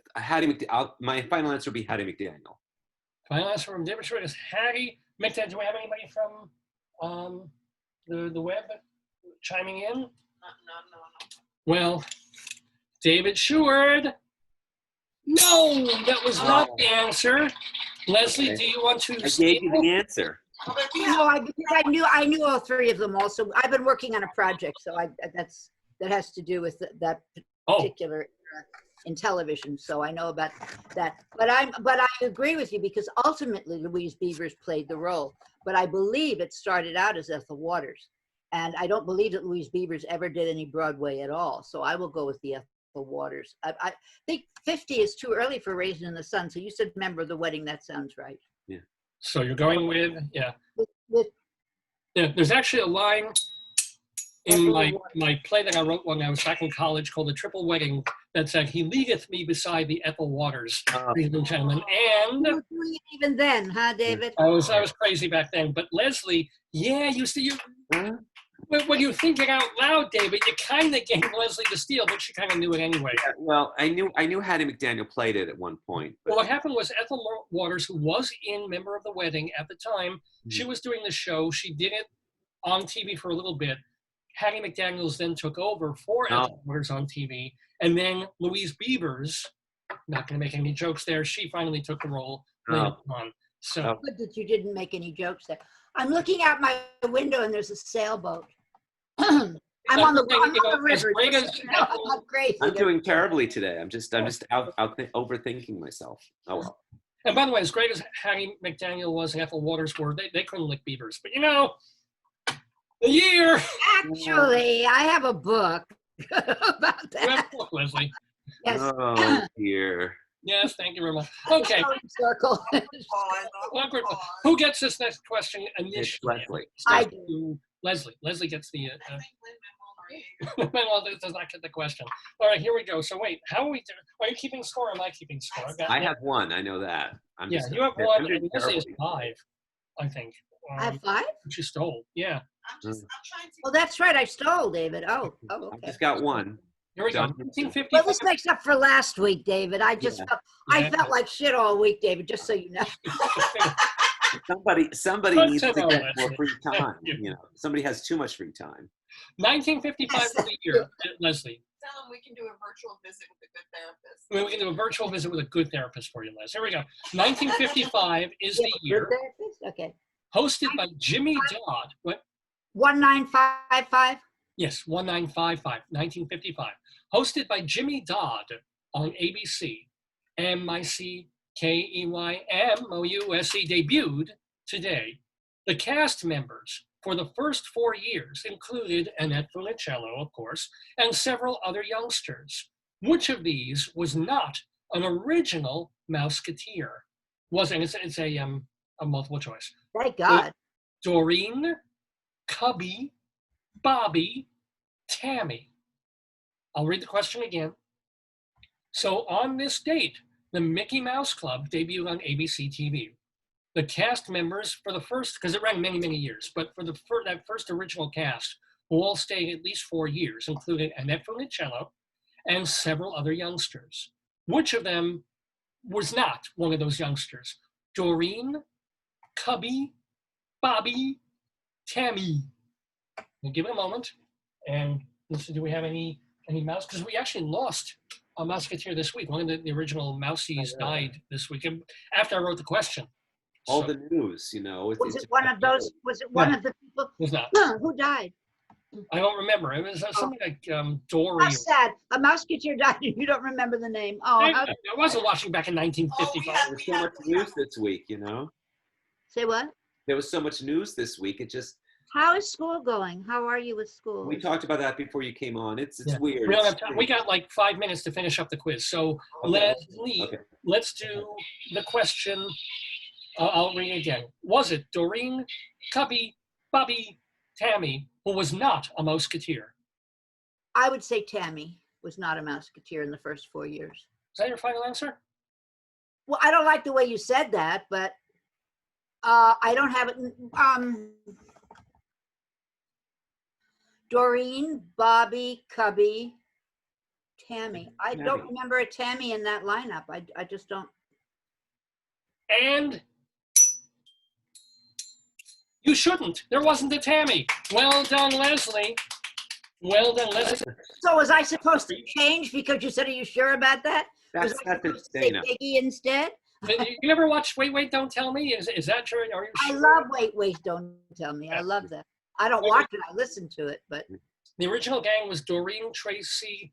I'm sorry. Of the people that I mentioned, it was the last names were Doreen, Tracy, Cubby O'Brien, and Bobby Burgess. Just so you know.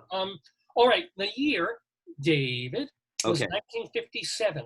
Okay. Ending today was a trial that found this short literary work had, quote, redeeming social importance and was not obscene. Can you name this iconic work, which was excerpted in the chamber opera Hydrogen Jukebox?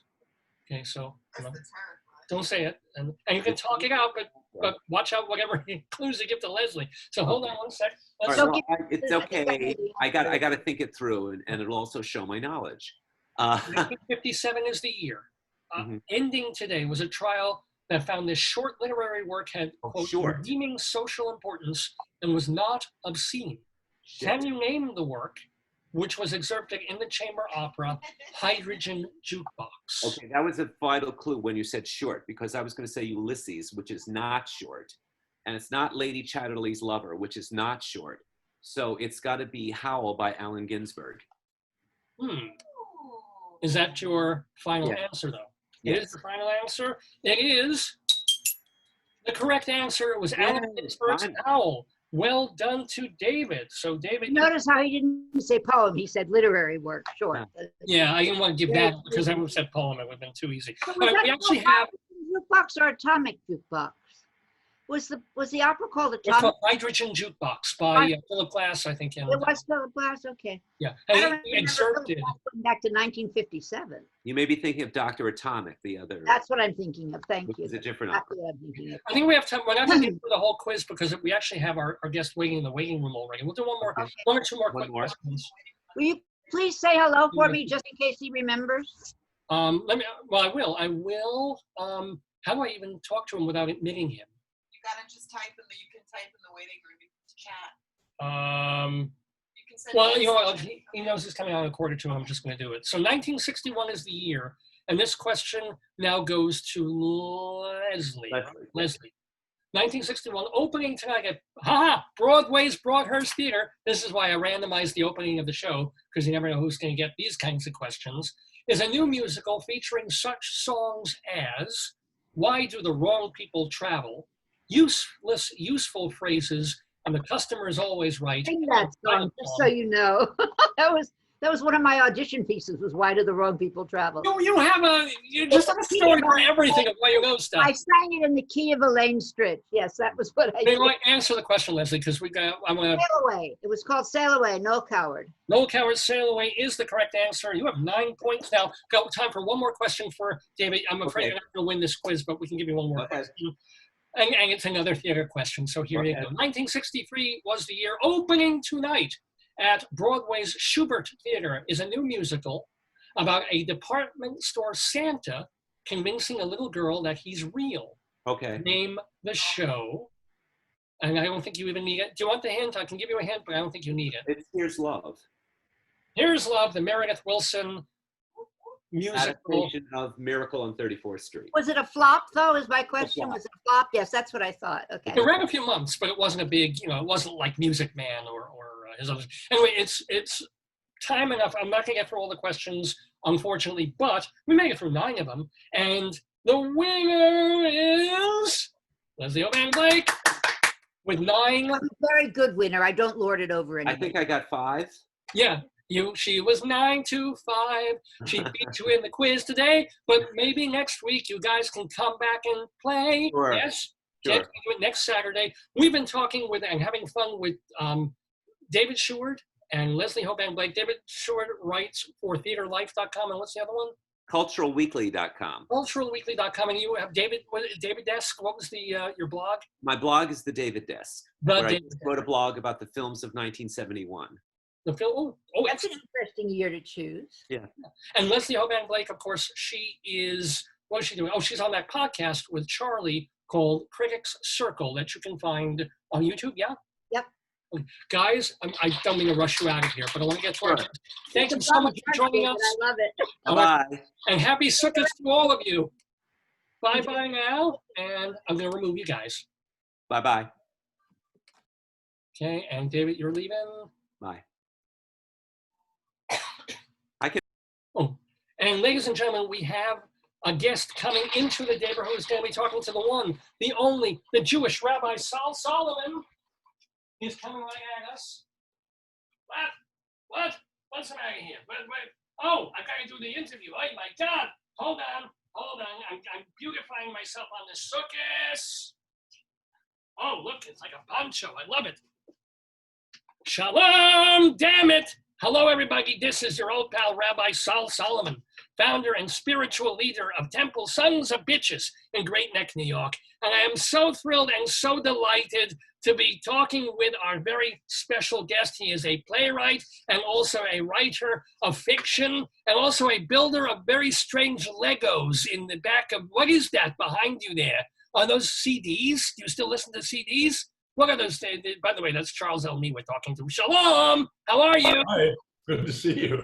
Good to see you too. So what is that? What are those towers behind you there? You'll have to ask my wife. That's her desk. Yeah. Well, bring her in, but I think it looks like those old CD towers in a weird sort of a way. But let me give you a proper introduction.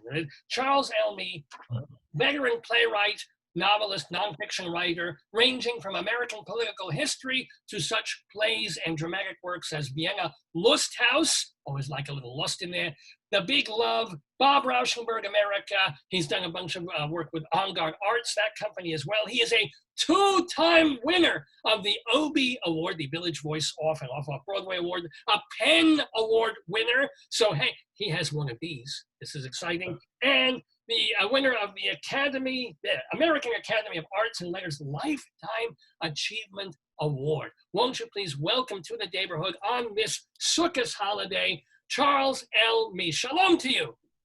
Hey, thank you. And to you. Thank you. So how are you? The question we ask everybody, you feeling okay? You've come through this whole time unpandemicked? Well, you know, it's almost like a normal playwright's life for me. I sit at my desk, I look out the window, so I'm fine. Well, thank God. This is wonderful. This is good.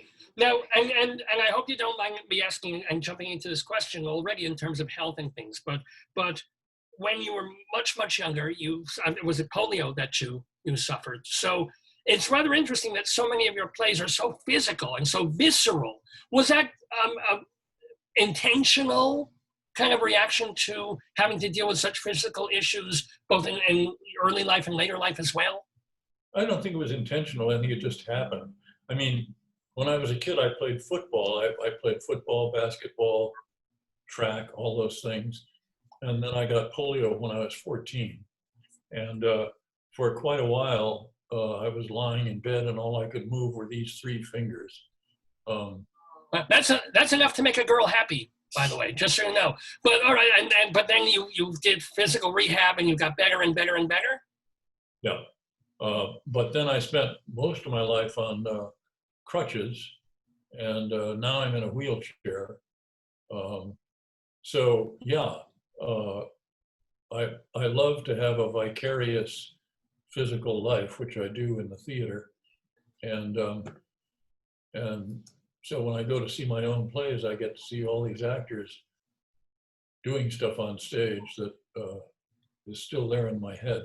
And there's no jealousy involved. There's no feeling of like, oh my God, when I was playing football, I could have done X, Y. No, you just feel like, hey, I can watch them do it and feel almost in a way like I'm doing it. And I can, I'm in a way telling them what to do in the script. Yeah, they're an extension of you, if you will. I am doing it. I did it in my head, didn't I? By the way, may I call you Chuck? Because I know your friends call you Chuck, but I don't want to impede or what's the word? Yeah. Yeah. Well, so Chuck, if I may also say, one thing I didn't know is that because you came to, let's say, the fore of a greater consciousness in the theater world, kind of later in life with the Big Love and Actors Theater of Louisville, didn't realize that you had started really back in the early days of the off-Broadway movement of La Mama and of Theater for the New City and of Cafe Chino. So do you have any anecdotes or stories of what it was like to be doing theater back then when people were just kind of throwing up anything at the wall and seeing what stuck? Yeah, oh, I loved that. That was wonderful. So what's a memory of like doing a show in the early days of Ellen Stewart's La Mama, let's say, or Crystal Field's New City, something like that? Well, in the early days, I did 3 short plays. And they were put on and called 3 by Me. And the co-producers were Andre Gregory and Michael Kahn, who I don't know if Michael is still the head of the Shakespeare Theater in Washington, D.C. But anyway, and a couple of the actors were Roscoe Lee Brown, who was yes, and James Earl Jones. Good Lord. This was off, or was this off-Broadway? This was what? Off-Broadway. And do you have any memories of Roscoe Lee Brown and James Earl Jones? Any funny stories of them in rehearsal or telling jokes or telling their memories? No, it was wonderful. But I mean, it was like they were young actors just starting out. I mean, this was one of the first plays Roscoe, not Roscoe Lee Brown, but James Earl Jones. It was one of his first plays. So this is before the Great White Hope even. This would have been mid-60s, like, wow. Like 1961, I think it was. How old, none of my business, but how old, are you almost 80? Oh, no, I'm way beyond 80. I'm 82. Mazel, McGlick, and looking wonderful, by the way. You look fantastic and healthy and terrific. So what made you want to go and get into part of that scene, along with the John Guares and the Sam Shepherds and the Maria Elena Forneses? How did you get sucked into that world? Well, I think I started writing plays when I was about 4 years old. Coming home from the playground, I would think, oh, gee, when he said that, I should have said this. Oh, and then he would have said that. Oh, so I would have said this. So I think I was writing plays before I knew how to put a pencil on paper.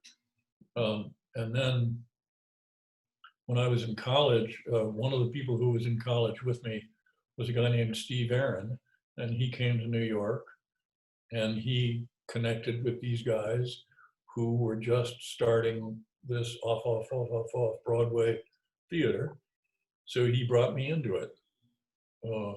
And this is how it's, I almost have never done anything except work with friends. I almost never give a play to a stranger. And it's because of that experience. Yeah, but that's not true. This is not you. Among many other playwrights are very well known from like a decade ago of saying, you know what? I'm going to put my plays on the internet, the scripts of them anyway. And any stranger can have those. Forget the equity rules or the Dramatists Guild. You want to play, just tell me you're doing it, or read it, enjoy it. What was the mindset behind that when other playwrights were so worried, for people stealing, quote unquote, their work and just doing it without royalties? Well, that happened because a friend of mine named Robert Woodruff, director, got a call one day from Gordon Davidson, who was running the Mark Taper Forum in Los Angeles. And Gordon Davidson told Woodruff that suddenly he was expecting to do a workshop, and then those guys weren't able to do it. Would he like to do a workshop? And he said, sure. So he phoned me, because we were friends, and he said, so I have this chance to do a workshop. What have you got? I said, I don't have anything. He said, well, we should do something because there's a chance. I said, well, then maybe we should just start with something that exists, and then we'll play with it. He said, okay, like what? And this was a time of a war in Iraq. And I said, oh, how about we take a Greek play with some war going on, like Orestes? He said, okay. So I said, so you take Orestes and start doing it with the actors out in Los Angeles. I can't go, I have to stay here in New York at my job, but I'll fax some pages to you that you can stick into it. So he said, okay. So he went out and he started doing this workshop, and I started faxing stuff to him that you could stick into it. That was what? Well, stuff from today. What? From the newspaper, from TV shows, from stuff about Iraq, from soldiers coming home, from soldiers saying how it was. And so he did all that, and then he brought back this pile of paper and handed it to me, and he said, here it is. And I thought, oh, what am I, this is just a pile of junk. What am I going to do with this? I thought, oh, okay, take out the original play and then just put together the pages you have left that you were going to put in between the other scenes. So that was my version of Orestes. And then I thought, and then a friend of mine said, oh, the CIA has a website at this university in Illinois, I think it was. Wait, the CIA? So the Central Intelligence? Yeah. And he said, and I think we can put something on it. And then people could read it. So I said, okay. I hope they're bugging this conversation. Yeah, right. And? So then I thought, and I stole this Greek play, and then I stole all of this material about the Iraq War out of newspapers and TV shows. Am I going to copyright that in some old-fashioned way? No, I mean, it's my version. So if somebody does exactly my version, then maybe they should get in touch with me. But if they just want to take this stuff and do whatever they want to do with it, they should be free to do that. So we put it on the computer before there was a real internet, and that became my website that I put other plays of mine on. And so I think this was back. Well, it would have been 15, 20 years ago at least. I mean, maybe 25 almost. I think it was like maybe 30 years ago. Yeah. It was before there really was an internet. I had a website. Do you think that it led to more productions of your plays in, small theaters and community places and certainly student stuff? Do you think it got a lot more play of your plays? No question, no question. And around the world, because I mean, these days, you know, somebody in China, Korea, Berlin, wherever can take it off the website and do it. And you're fine with that. You're thrilled, as a matter of fact. No matter how they, because, So if there are some young people who like to do stuff in a bar in Seattle on a Saturday night, they can just take something off my website and do it, steal whatever they want and do it. Do you need to be notified? You don't get like a $15, you just like go. So, go do it. It usually happens though that if there's a theater that wants to do it, and it's a big enough theater to have a board of directors that has a lawyer on their board of directors, they'll say, well, we better get in touch with the playwright. And so then that's more normal because you're known. You're not just an unknown playwright throwing plays on the web. I mean, you have a track record both as a playwright and as a writer of books as well. Yeah. So let's bring this forward. Let's roll it back, if you will. You're this kid, you're playing football, then you get hurt, etc., and somehow you wind up in Harvard. What happened? What were you studying there? What were political science or something? How'd you get to Harvard? Sure, political science. I think it's, yeah.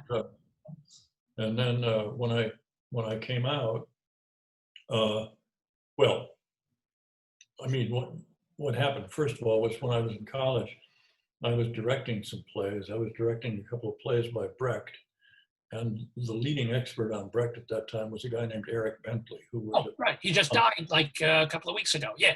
No, right. And he was a professor at Columbia. So I came down to New York to talk to Bentley about Brecht. And over the few years that I was in college, I got to know him fairly well. So when I was finishing college, he said to me, so you want to be a playwright? I said, yeah. He said, well, you know, you should get a job and support yourself that doesn't have anything to do with words, but that has to do with numbers, so you don't wear yourself out. So I said, oh okay. So I went down to Merrill Lynch, Pierce, Fenner & Smith on Wall Street, and I got a job to be a trainee as an investment analyst.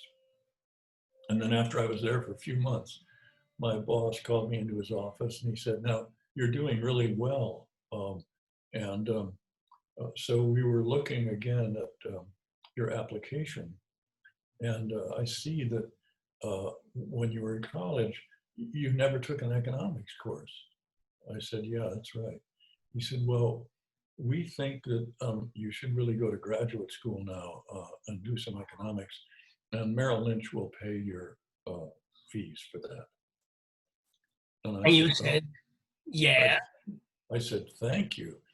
And then I left his office and I thought, well, now I won't have time to write any plays anymore because I was working during the day and writing at night. And now you have to take classes and study, and then you wouldn't have, of course, yeah. So did you have a come to Jesus moment, if you will, a decision to make? Well, I thought, gosh, what was Eric Bentley thinking that he gave me this advice? And I thought, oh yeah, that old commie, he thought it was a joke and I didn't get the joke. So I got home and I found out that somebody I knew worked for a little publishing company called American Heritage. So I asked for an introduction to them, and I got a job there, and then I worked in publishing.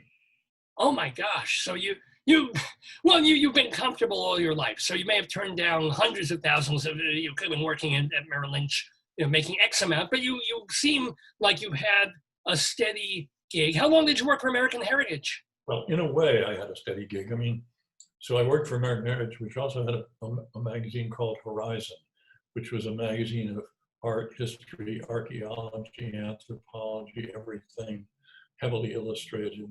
And I worked my way up and became editor of that. Wow. But then I was getting very involved in anti-Vietnam War politics. So I left my job at American Heritage to write citizen activist books about American international relations. Such as, give us some titles, please. The Genius of the People about the Constitutional Convention, The End of Order about the peace conference at the end of World War I, meeting at Potsdam about the peace conference at the end of World War II, other stuff like that about how America behaved in the world and how America should behave in the world. Good luck with that. Yes. And then I got good reviews and began to get some reviews that said, it reads like a novel, it reads like a novel. And I thought, oh, I should write a novel. So I wrote a novel. I lived off credit cards for a year. So wait, you had to stop working for the publishing company in order to write the, yeah. Yeah. So I was no longer working for the publishing company and no longer writing Plays. books that were selling and making money. I was working on this novel now. Yeah, plays had been long gone. Right. Yeah. Since I started doing anti-Vietnam War activities, I didn't have time to do any plays. So then I worked on this novel for a year and lived off credit cards. And then the doorbell rang and I was handed a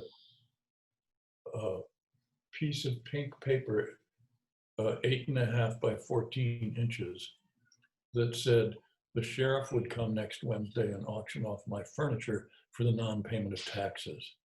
Oh, tax? Yeah. But, oh boy, this is the low point. And so I reread my novel and thought, oh, and this is junk. So I took it out to the corner and threw it in the trash can. No! You were not even a copy you didn't, because this was pre-computer, this would have been, you didn't go to pre-Kinko's and Xerox. It was your only, and what happened then? Then the next morning I woke up and I thought there was stuff in that novel just that I wanted to remember from my own life. So I went out to the trash can to get it and it was gone. Of course.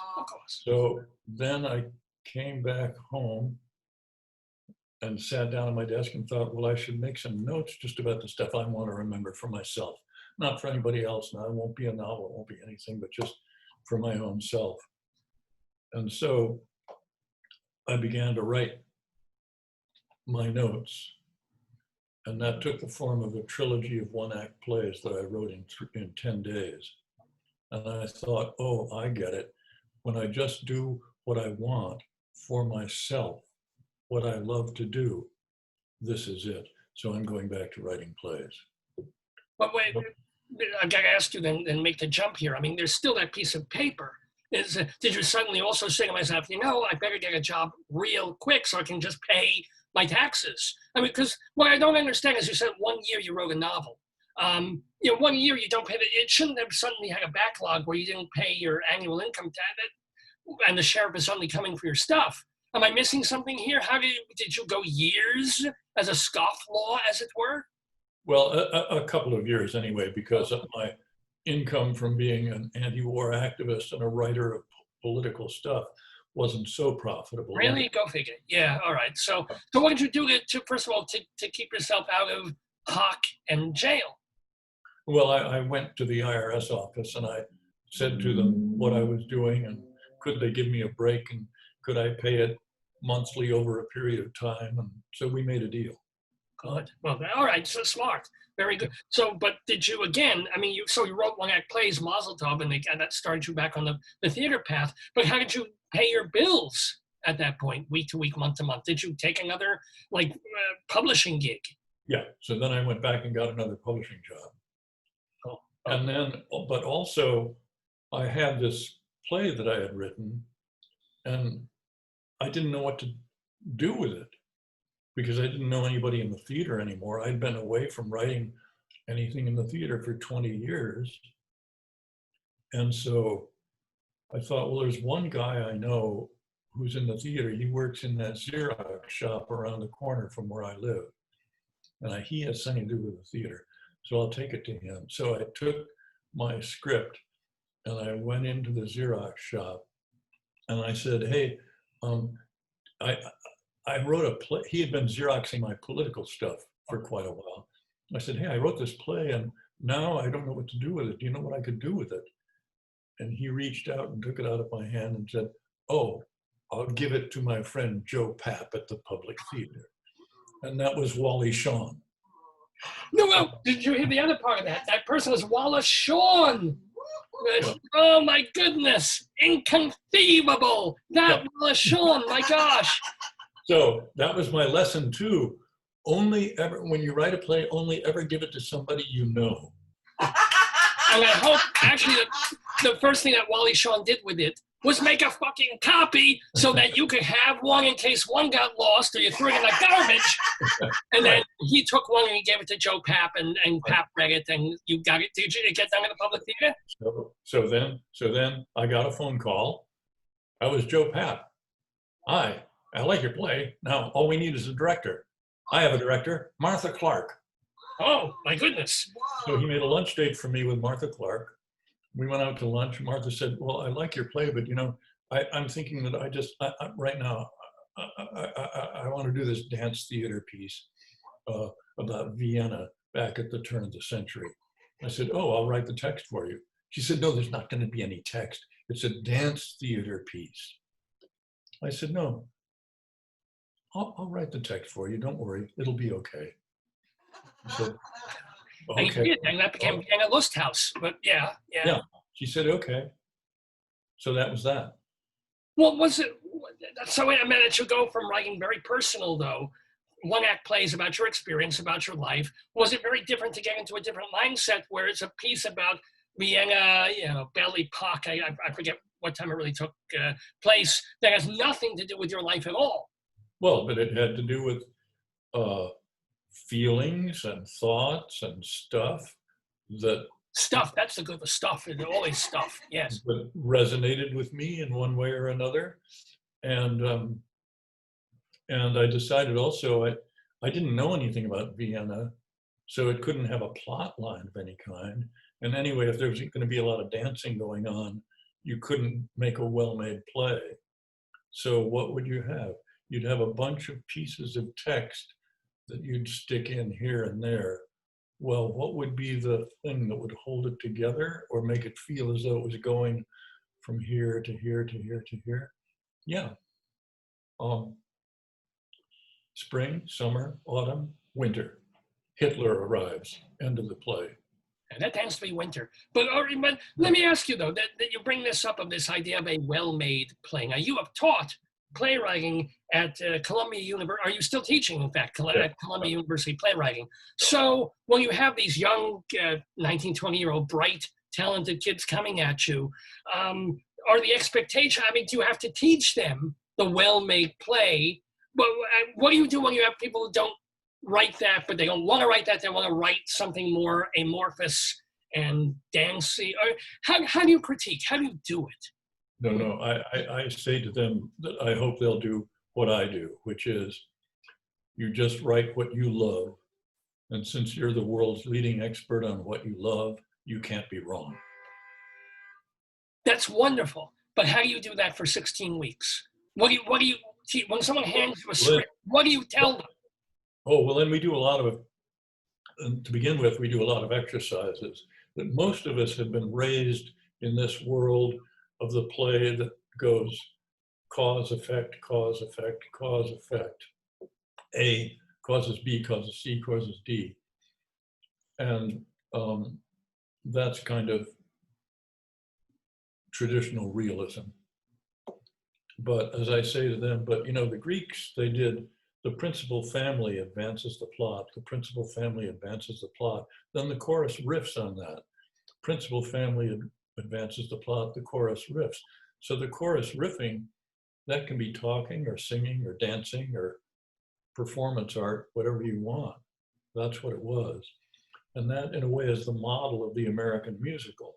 People do stuff and then they sing a song and dance. People do stuff and then they sing a song and dance. I mean, isn't it true that the Greeks, they would do a terrible, sad tragedy and then bring a giant penis out on stage and dance around it for the finale? I mean, I'm not joking, this is true. Yeah. And so then as you go through the history of the theater, you see, yeah, the principals advance the plot, principals advance the plot. Shakespeare has subplots, which are like choruses. Then you get to Henrik Ibsen, and he just has principles, advanced plot, principles, advanced plot, principles, advanced plot, no chorus. And then you get to Pina Bausch in Germany, and it's just the chorus riffs, the chorus riffs, the chorus riffs, the chorus riffs. So I say to the students, so you can do anything. You can have both, you can have one, you can have the other. You can do whatever you want, whatever you love. So then we do usually exercise. What a wonderful way of looking at the history of theater. I mean, I've never thought of it that in that sense of it. You know, it's either you've got the well-made play or you've got the play that's kind of avant-garde and abstract. There's not this sense of, oh, principal family and or subplots and or, oh, the chorus riffing or a mixture of all that. You just blew my mind, Charles. Chuck me. By the way, speaking of something that has a mix of all these kinds of things, we want to let people know that your new play, Utopia, is going to be done virtually by, and I hate to say the name of this troupe, Cutting Ball Theater, because as someone who moonlights as a mohel, ball cutting is not a good thing, but it's the Cutting Ball Theater that is doing your play, Utopia, which is mixing, it's like there's animation, there's dance. Tell us about this show. Well, and that okay. It starts out, it's about a young girl and her mother go to a cafe for coffee and ice cream, and they get to listen to all the other people in the cafe having conversations. And the people are Black and white and Asian and South American and Indian and straight and gay and lesbian and young and old, and but none of them happen to mention that at all. They're not denying any differences in race and gender and age, but they're not living in a world where these are difficult issues that need to be addressed. They live in the world that has evolved beyond that to a place where everyone is living together and feeling good together and just needing to talk about food and tea and love. And this is Utopia. That's so cool. That's so sweet. This is the world where the 9-year-old wants to live in, the world that really feels good to everyone. So of course they sing and dance and they eat croissants. Or did you know that Popeyes is now doing chocolate beignets? That was in the news. It says, Pop, where you can get your fried chicken and your Louisiana beignet. Does life get better than that?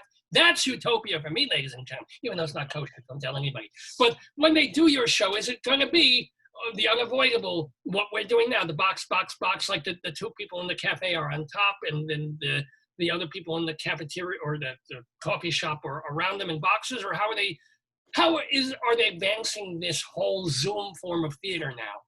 See, how would I know? Because years ago, wandering around Europe, seeing stuff, I thought, oh, the playwrights who get the best productions are the dead playwrights. Maybe that's because they don't go to rehearsal. So the director and the actors are free to do whatever they want. So ever since then, I've never gone to a rehearsal of any of my plays. And you have no idea what they're going to do. You come cold to you watch it the opening night. I'm there for opening night, and that's fun for me because I haven't seen it. What a wonderful attitude you have about so many of these things. I mean, if they were doing a play of mine, and I've done a play of mine, believe me, and I shout at myself during rehearsal. I'm like, oh, I did that wrong, and over and over again when I was doing Shalom, damn it. But this is a wonderful thing of this idea of like, I'm a viewer now. Yeah, I wrote it. It's in the ozone. Take it. Let me see. Let me sit back and what are you going to do? What a fabulous idea. But have you ever been really angry or upset or disappointed when they took one of your work and you were like, oh, Gewalt? Oh, yeah, sure. So when you do it this way, you get some really bad productions and you get some really great productions and you get some in between. Well, like everything else, you can be in rehearsal and get the same exact thing. Can I ask, are you a viewer of Zoom theater? Do you take the time to watch other people's plays now in the 6 months since March when all theater has essentially been this? Have you seen it and have you liked any? I haven't done it a lot. I've done it a little bit, but not a lot. I'm wondering about like the Richard Nelson plays, for example. Those seem to be the first thing that people mention of the family dynamic, because it reminds me a little bit of your coffee shop idea of just people, not big Sturm und Drang or this idea of Deus Ex Machina. No big stuff happens, just little emotional undercurrents. Right. Have you seen that or others like that? Oh, well, I hope I'm about to see it. in your own show. So we're talking, by the way, with Chuck, me, and about working only with all the stuff that you've done, except when people take your stuff and show you it, you've worked with or through friends, which is wonderful. But you have also worked through family. How is it collaborating on some level, which you've done a few times with your daughter? I love it. I really love it. Yeah. And she's doing a kind of theater that I love too. Which is? Well, she has her own theater company called This Is Not a Theater Company, because they never perform in a theater, only in swimming pools and on the Staten Island ferry and in people's living rooms and on the subway. This is actually going to be the next wave of theater when theater comes back in New York before Broadway does. That's what people will be doing anyway. She was ahead of the curve. So, yeah. And she's done your work. So, I mean, but do you feel, again, you're not part of the rehearsal process, so you don't work with her. You just give her a play and say, go ahead, and then you come and look?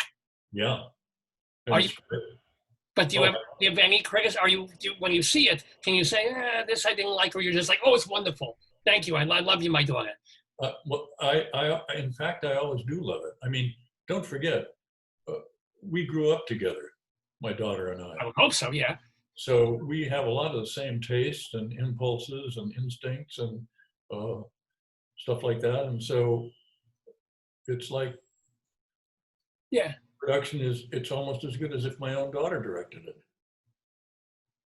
Well, let me ask you a question here. We're talking with Chuck, me, the playwright of Utopia, by the way, which is being done by Cutting Ball Theater, which is going to be, they'll have a premiere and then people can see it for a couple of weeks, right? It won't just go away. It's like a one-night thing, right? I think for a month, yeah. A month, you can go see that. But let's move on to a couple of other sort of side questions that I couldn't sneak in there in other ways. So I'm just going to throw them out at you. You wrote a book about H.R. Haldeman of the Watergate. What did you learn from talking with and writing about H.R. Haldeman, about yourself, about America, about politics, if anything? Oh, I don't know. I mean, because among the other sort of political activities I was involved in back in the day, I was the founder and chairman of the National Committee on the Presidency, formed to impeach Richard Nixon. And so, because I was working in publishing, we knew how to do direct mail campaigns and I knew how to get writers and designers and other people to make stuff to send out. And the strategy was the zip code had just recently been invented. And I realized that, oh, yeah, you can match up congressional districts and zip codes. So you could find the congressional districts of the key swing votes on the House Judiciary Committee to bring a bill of impeachment. So you could mail out fundraising money to Democratic districts all around the country to raise money to then be able to mail more mail to the congressional districts that were the key votes on the Judiciary Committee. And you would get a lot of statistics about the people who lived there being pro-impeachment. And then we would go down to Washington, knock on the door of the congressperson who was in that congressional district and say, look, this is what your constituents are thinking, that you ought to vote in favor of impeachment.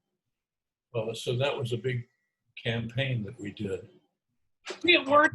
I mean, well, Nixon was almost, he would have been, but do you think all those efforts actually made a diff? Did it work? Oh yeah, I mean, they voted then in the articles of impeachment. They were brought before the House, and then Nixon resigned because he saw. So he would have been. So, but let me ask. I mean, I love this idea that obviously you are as comfortable with numbers as you are with words. And I want to go back to that actually. That whole that thing you learned from, I think it was Bentley. I don't know if he was joking, because this idea that Tennessee Williams used to write, as he mentioned in the play, he would write things on the lid of a shoebox to help him, and he would just sell shoes all day and then go home and write. Whereas if he had a writing job all day, he wouldn't go home and write. He'd do anything but. Did you find that it turned out to be true and it wasn't a joke? Like when you have to do stuff and work in words and publishing all day, you wouldn't want to go home and write? I actually was fine publishing and writing together. And also manipulating the numbers. So what have the Democrats been doing wrong for 4 years? Why, of all the things that they try to get rid of Trump for various reasons, right or wrong, everything they've been doing has just pretty much been failing, right? It seems odd to me. I don't understand why they haven't developed a strategy as smart as I was. And I'm stupid. I mean, I don't know anything about politics. Well, you're Harvard stupid, but all right, yeah. I mean, I don't know why they didn't figure out what was a strategy that would get them the votes that would get them there. Right.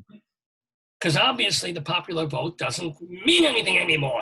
you gotta get the vote in the right districts. You could have been, but are you still? I mean, I imagine you're not a Trump supporter, but are you still political in any way? Are you active? Or you're just like, I'll vote, but that's it. Yeah, that really is now. I mean, I spent so much of my life doing citizen politics that, okay, I've done my public duty and now I get to do my private pleasure.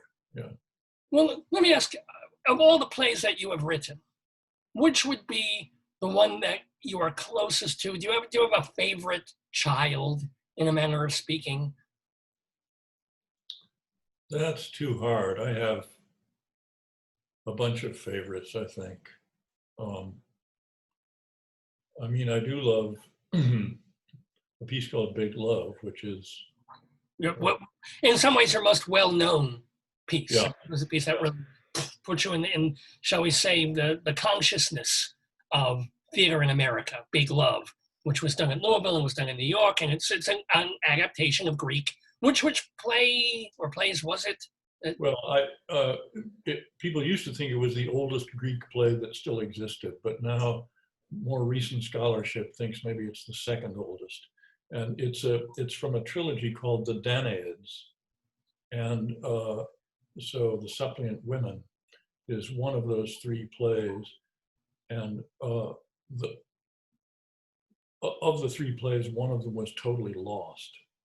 So my play is the lost play. Well, they found the fragment, and that idea of the fragment influenced you too. Yeah. And by the way, who doesn't love suppliant women? I know I do. It's a wonderful thing. I'm kidding.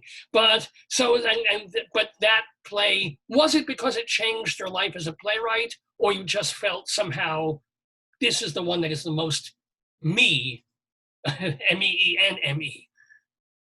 Well, I love it. Yeah. I mean, it feels as though it has a storyline, but also it's got a tremendous amount of physical activity and women throwing themselves to the floor, men throwing themselves to the floor, a guy throwing saw blades into the wall, a lot of... And let's not forget nudity. It depends on who produces it, but nudity, yeah. So Big Love is kind of your closest baby, even though on some level you must love them all. We've been talking with Chuck Mee. He is the author of, the new play Utopia that is going to be produced by Cutting Bowl Theater. I actually have the dates on this. It's from October 16th through November 15th. Just look for Cutting Bowl Theater on the web.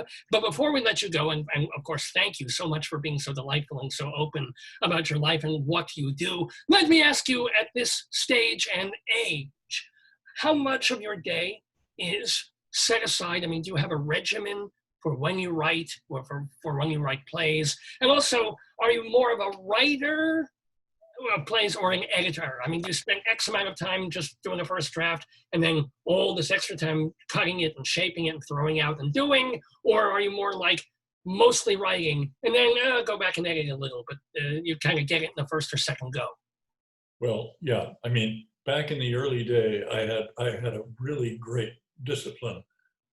I got up at 7 o'clock in the morning. I was at my desk at 8 o'clock with a cup of coffee, and I started writing, and I drank 4 or 5 cups of coffee in the morning.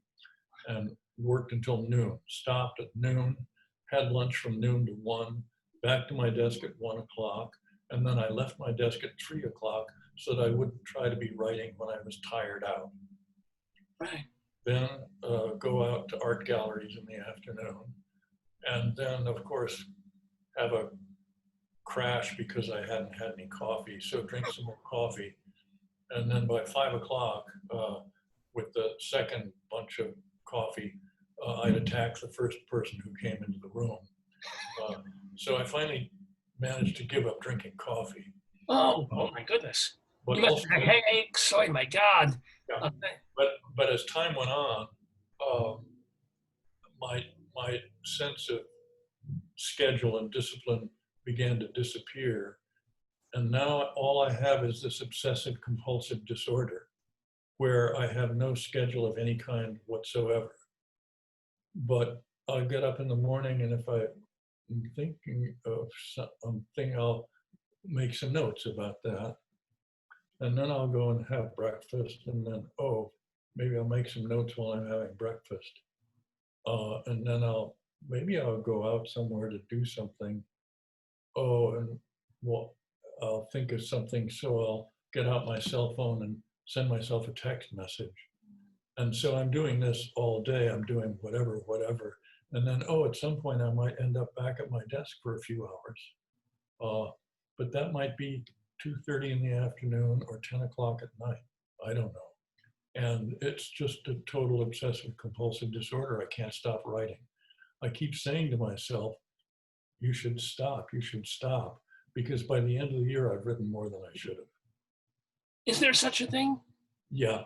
I mean, Andy Warhol would say, well, you wrote 10 plays this year, you should have written 15. You know, but there are many, many, many years where I've written 3 plays a year. And most playwrights, that's a lot. Yeah. Most playwrights write maybe 1 play every 3 years. Right. And I was writing 3 plays in 1 year, year after year after year. And I can't stop. You would think at my age I'd be mature enough to be able to slow down, but I can't. And your age, you're only 82, dude. You could live to 112 for all you know. And I don't write. I don't write a first draft, second draft, third draft. I only ever write 742 drafts all at the same time. I'm writing something, and then on the computer I'll think, this should go at the end. I'll cut, paste, move it toward the beginning, or Right. that could go with this scene. So I'm writing and rewriting at the same time. And but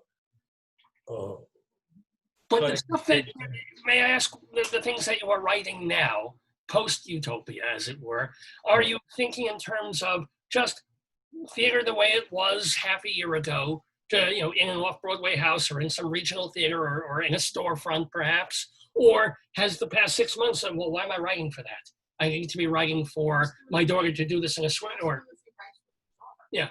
I mean, or, do you co-write with your daughter ever? But point is, are you still in the mindset of, a year from now, it'll be in a regular theater, or your brain doesn't work that way, No.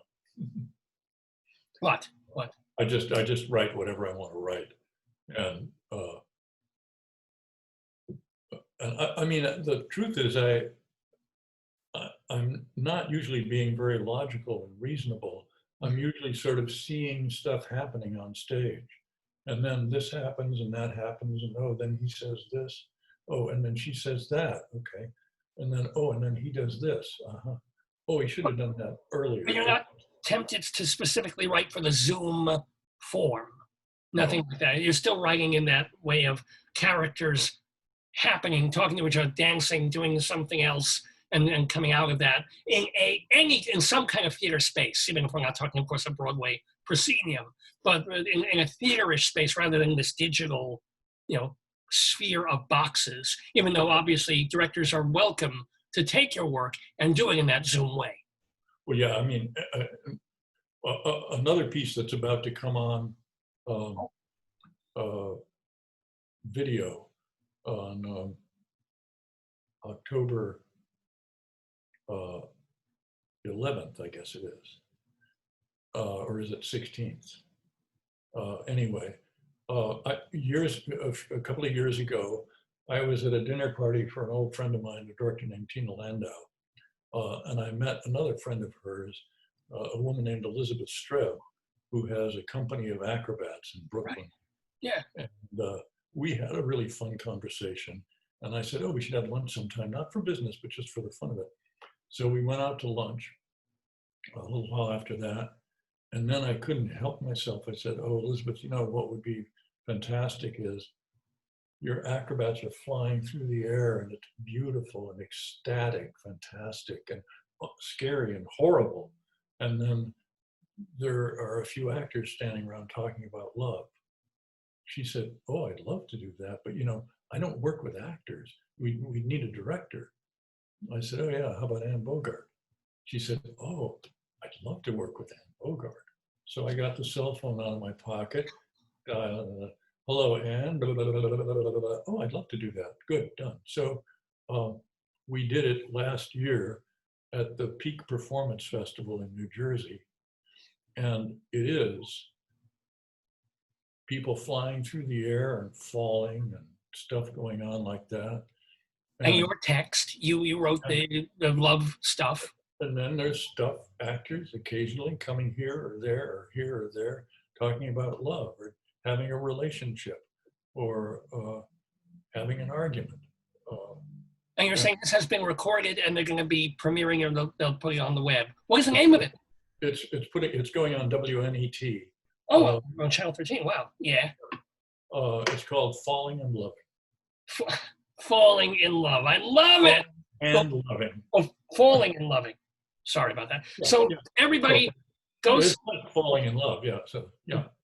Go see don't go see it. It'll come to you if you have Channel 13 or 13 on the web, WNET. But this piece by Charles Mee, and of course also Utopia from him and Cutting Bowl Theater.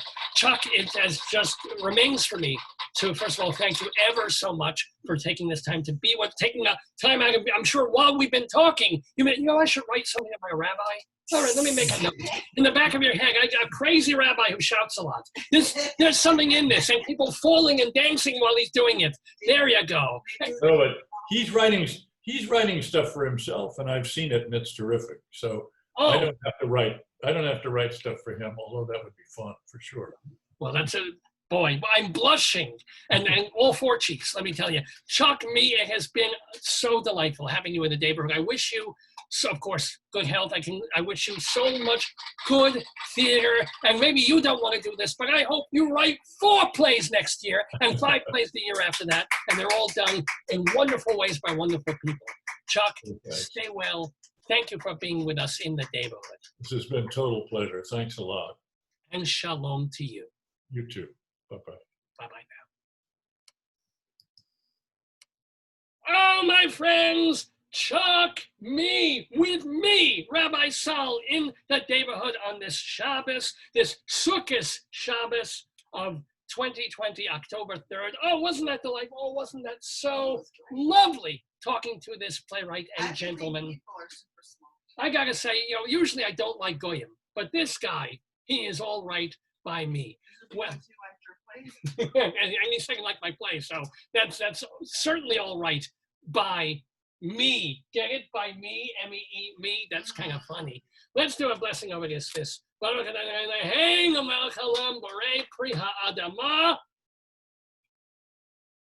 an etrog. It is a citron, which I don't even know what the hell that is. And this, of course, is the lulav, which if you don't have an enema handy, this works. This is the sauce. This is the lulav sauce. Let's pour some on here. There we go. Good. Oh, well, let's see. David was talking about seeing the boys in the band.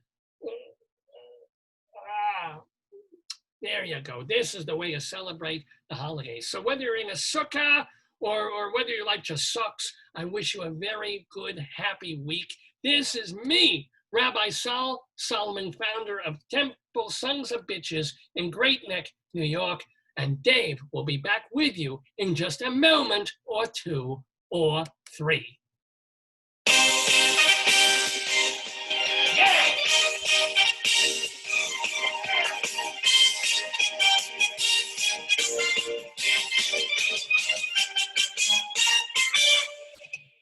Eloheinu, Avinu, Malkeinu, Mashiachenu, Yoshinu, Yigalinu, Einis Bekaroi, Yashminu, Berachmoveinu, Ochayleimor, Engel, Tiesler, Machris, Ibreshis, Yois, Bafem, Leiloikim, Engel, Tiesler, Machris, Ibreshis, Yois, Bafem, Leiloikim,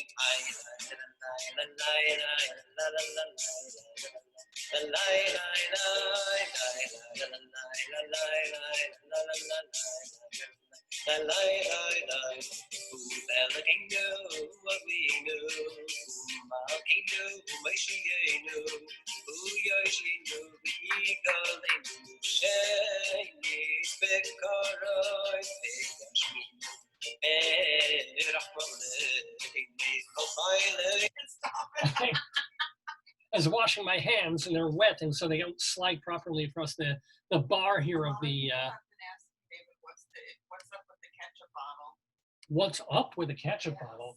Well, ladies and gentlemen, you know, it is the Jewish holidays, and we are doing the Dave's Gone By Facebookio Podcastio of the stream. And so if you missed the early part of the program or our broadcast last week, I did mention that it's rather more magnificent than you can even imagine. I ordered from eBay a blow-up ketchup as well as a blow-up inflatable Heinz fake grill. Does life get better? I don't think so. You know, we're all worried. We're all terrified of the disease. We all are scared of the politics that's happening. It's just been the most year, hasn't it? And we still got 3 more months left. So if I can make my life more joyful, not to mention the life here of Potato, more joyful by bringing him. Oh, whoops, that's falling over. Hey, hold on. Look at this. Look at this. You know, this is a Potato's idea of utopia. Okay. So, yes, that is why we have the giant inflatable festive ketchup on this episode of the Dave's Gone By show. With me, Dave Lefkowitz, my darling and adorable wife, Joyce, and potatoes are here. Tomato is here as a spray. We don't normally bring out tomato, but, you know, the ketchup, how could we not? It's basically his cemetery. So let's give a shout out to the Davidians watching this episode, our 766th episode of Dave's Gone By on this October 3rd, 2020. We're calling it Mee Too in honor of the wonderful guest who was talking to Rabbi Sol moments ago, Charles Mee. But these are the Davidians. These are the folks who watch the show, and those include Michelle and Trevor and Gaylord and David and Bill and Glenn and Leonard and Lisa, Julie, Peter, David, Rick, John, Mel. I don't think we ever had a Mel before. Lisa, Jonathan, George, and, oh my God, James. Will, I think that is, or Anel, Chris, Joey, Jan, Robert, Totag. I can't say that. I don't know how to say that. Todd Tag. Anthony, okay, Steve, Bill, Andrew, Kurt, Matt, Mercedes, Leslie, Per. Oh, Per tuned in last week. Yes, he's back. Welcome, Per. But you look like Leslie Hoban Blake's little kitty, Per. Okay. 2 Peters. There we go. Howie, Lon or John, Bo, Antonio, Trevor, James, Paul, Bobby, sorry, Joe, I'm trying to write Vicky, Alan, Jerry, Rick, Tim, Angela, Louise, and Warhol, of course, Chris, and Irina, and Chris, and Stephen, Vicky, James, Joel, Mark, Jack, I think, and Megan, and Julie. So if I missed your name, you know, Joyce is doing yo woman's work here by dealing with the watch party, by helping me out with the show, by paying attention to the show when I ask her to, because she's so busy just dealing with the tech of the Facebook of the show. So if we missed your name, I apologize, or if we mispronounced it, just know that I am thrilled and delighted when so many people tune in every Saturday morning from 9 until noon or thereabouts to this program, which it is our 18th anniversary of Dave's Gone By, a mix of humor and talk and music, which is sponsored in part by the fine folks at Hewlett Minuteman Press, the copy kings of Broadway in Hewlett, Long Island. Been around since the mid-1970s when the Toron family took over this franchise of Minuteman that does copying and printing and binding. They also do silk screening. Like if you wanted to do, they do. You don't need to go to Cutting Bowl Theater. If you need circumcisions, they've got like a 3D printer, I think, that will do that for you. Just leave in the baby. What? Bill mentioned, Sherry's back. He mentioned, Bill said, yeah. Thank you for mentioning Crystal Field Theater in New City. They're doing their virtual Halloween ball. Yes, a virtual Halloween cutting bowl, which sounds really, really painful. But yeah, Theater for the New City is still around. The Mom is still around. Some of those other places are not. That was the weird thing when we were watching Boys in the Band earlier in the week, and they showed a documentary about it, and they showed Mark Crowley's play opening at the theater, like the opening night in 1968. And I was like, wait a minute, I don't recognize that place. What theater was that? I don't know if that ended up becoming the Lortel or if it's just a place that no longer exists. But anyway, Hewlett Minuteman Press, you get 10% off any job, big or small, if you tell them Dave sent you. So whether it's for wedding invitations or you need business cards or you need your logo on something like this, Hewlett Minuteman Press can get them done. They do it all, so give them a call. 516-569-5577. Area code 516-569-5577. Hewlett Minuteman Press. They are the copy kings. And I do want to also remind you that, the show is already almost 3 hours in, and we still have other stuff to do. We'll go a bit longer than noon today on the program, as if we never do that. But if you missed the early part of the show, if you tuned in for Chuck Me, and you were like, hey, I missed that quiz, that looked fun, but I tuned in too late, it's okay. Remember that we have our archives in many, many places. For example, the main one, davesgoneby.com. Dave, like my name, Sgoneby, davesgoneby.com. We have our first episode from 18 years ago. Audio only, we're a radio show. It's there. We also have our 5th episode and our 50th and our 150th and our 650th. They're all there for free anytime you want them. davesgoneby.com. We even have a separate archive for the guests, the friends of the Daverhood who have been on the show. So if you give it a day or two and you want to rewatch the Charles Mee interview or share it with somebody, you can just go right to our website, davesgoneby.com. We're like Chuck Me in that we take our stuff and we give it to the world for free. Back in the day, we put our show on CD and charged for it, and like 4 people bought it. So it's like, what, just give it away. Give it away, give it away, give it away now. We do. So either at davesgoneby.com or you can go to archive.org. This is a website. I've got nothing to do with it. It's a not-for-profit website that archives books and media and plays from the last century and a half at archive.org. And if you look for Dave's Gone By, you'll see all our episodes and all our interviews there as well. If you are a podcasty kind of person and you just want to listen, castbox.fm. Castbox.fm. And there you will have every episode we've ever done be audio only available to you. Now remember, the first 15 years of the program were audio only. It was radio. So it's not that big a change. It's just the last 3 years we've been doing this. But it's all at castbox.fm. And finally, we've also been putting our shows, everything we've ever done, on YouTube. YouTube messes a bit with some of the older shows because of copyright infringement on music that we were playing.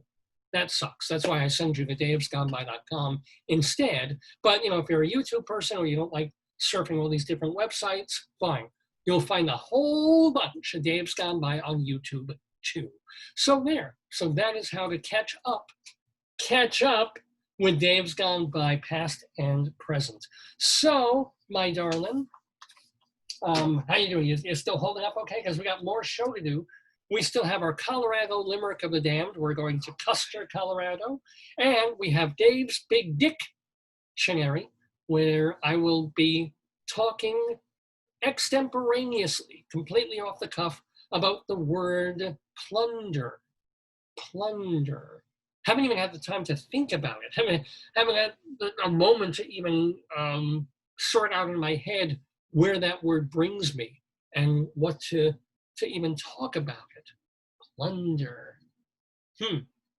I'll think about it. I'll work on it. But before that, let's do a bit of Greeley crimes and old times, because this is a segment where Joyce and I used to live in Greeley, Colorado. It's a town in Weld County, a city really, a small city in northern Colorado that has a small town-ish newspaper called the Greeley Tribune, which here's a copy. This is real, absolutely real. The Greeley Tribune has been around for well over 100 years, so they still are publishing, half on the web now, but definitely publishing, and publishing 2 columns every week. One is called Cop Log, which are phone calls that come into the Weld County Police Dispatch from people who want to report something unusual going on in their neighborhood. We mix those up with a column that Mike Peters does in the Trib that is called 100 Years Ago. He goes through the newspapers back in 1920 and pulls out the most odd, unusual, weird, nostalgic things that were in the paper back in the day. We mix them up and we call this segment Greeley Crimes and Old Times.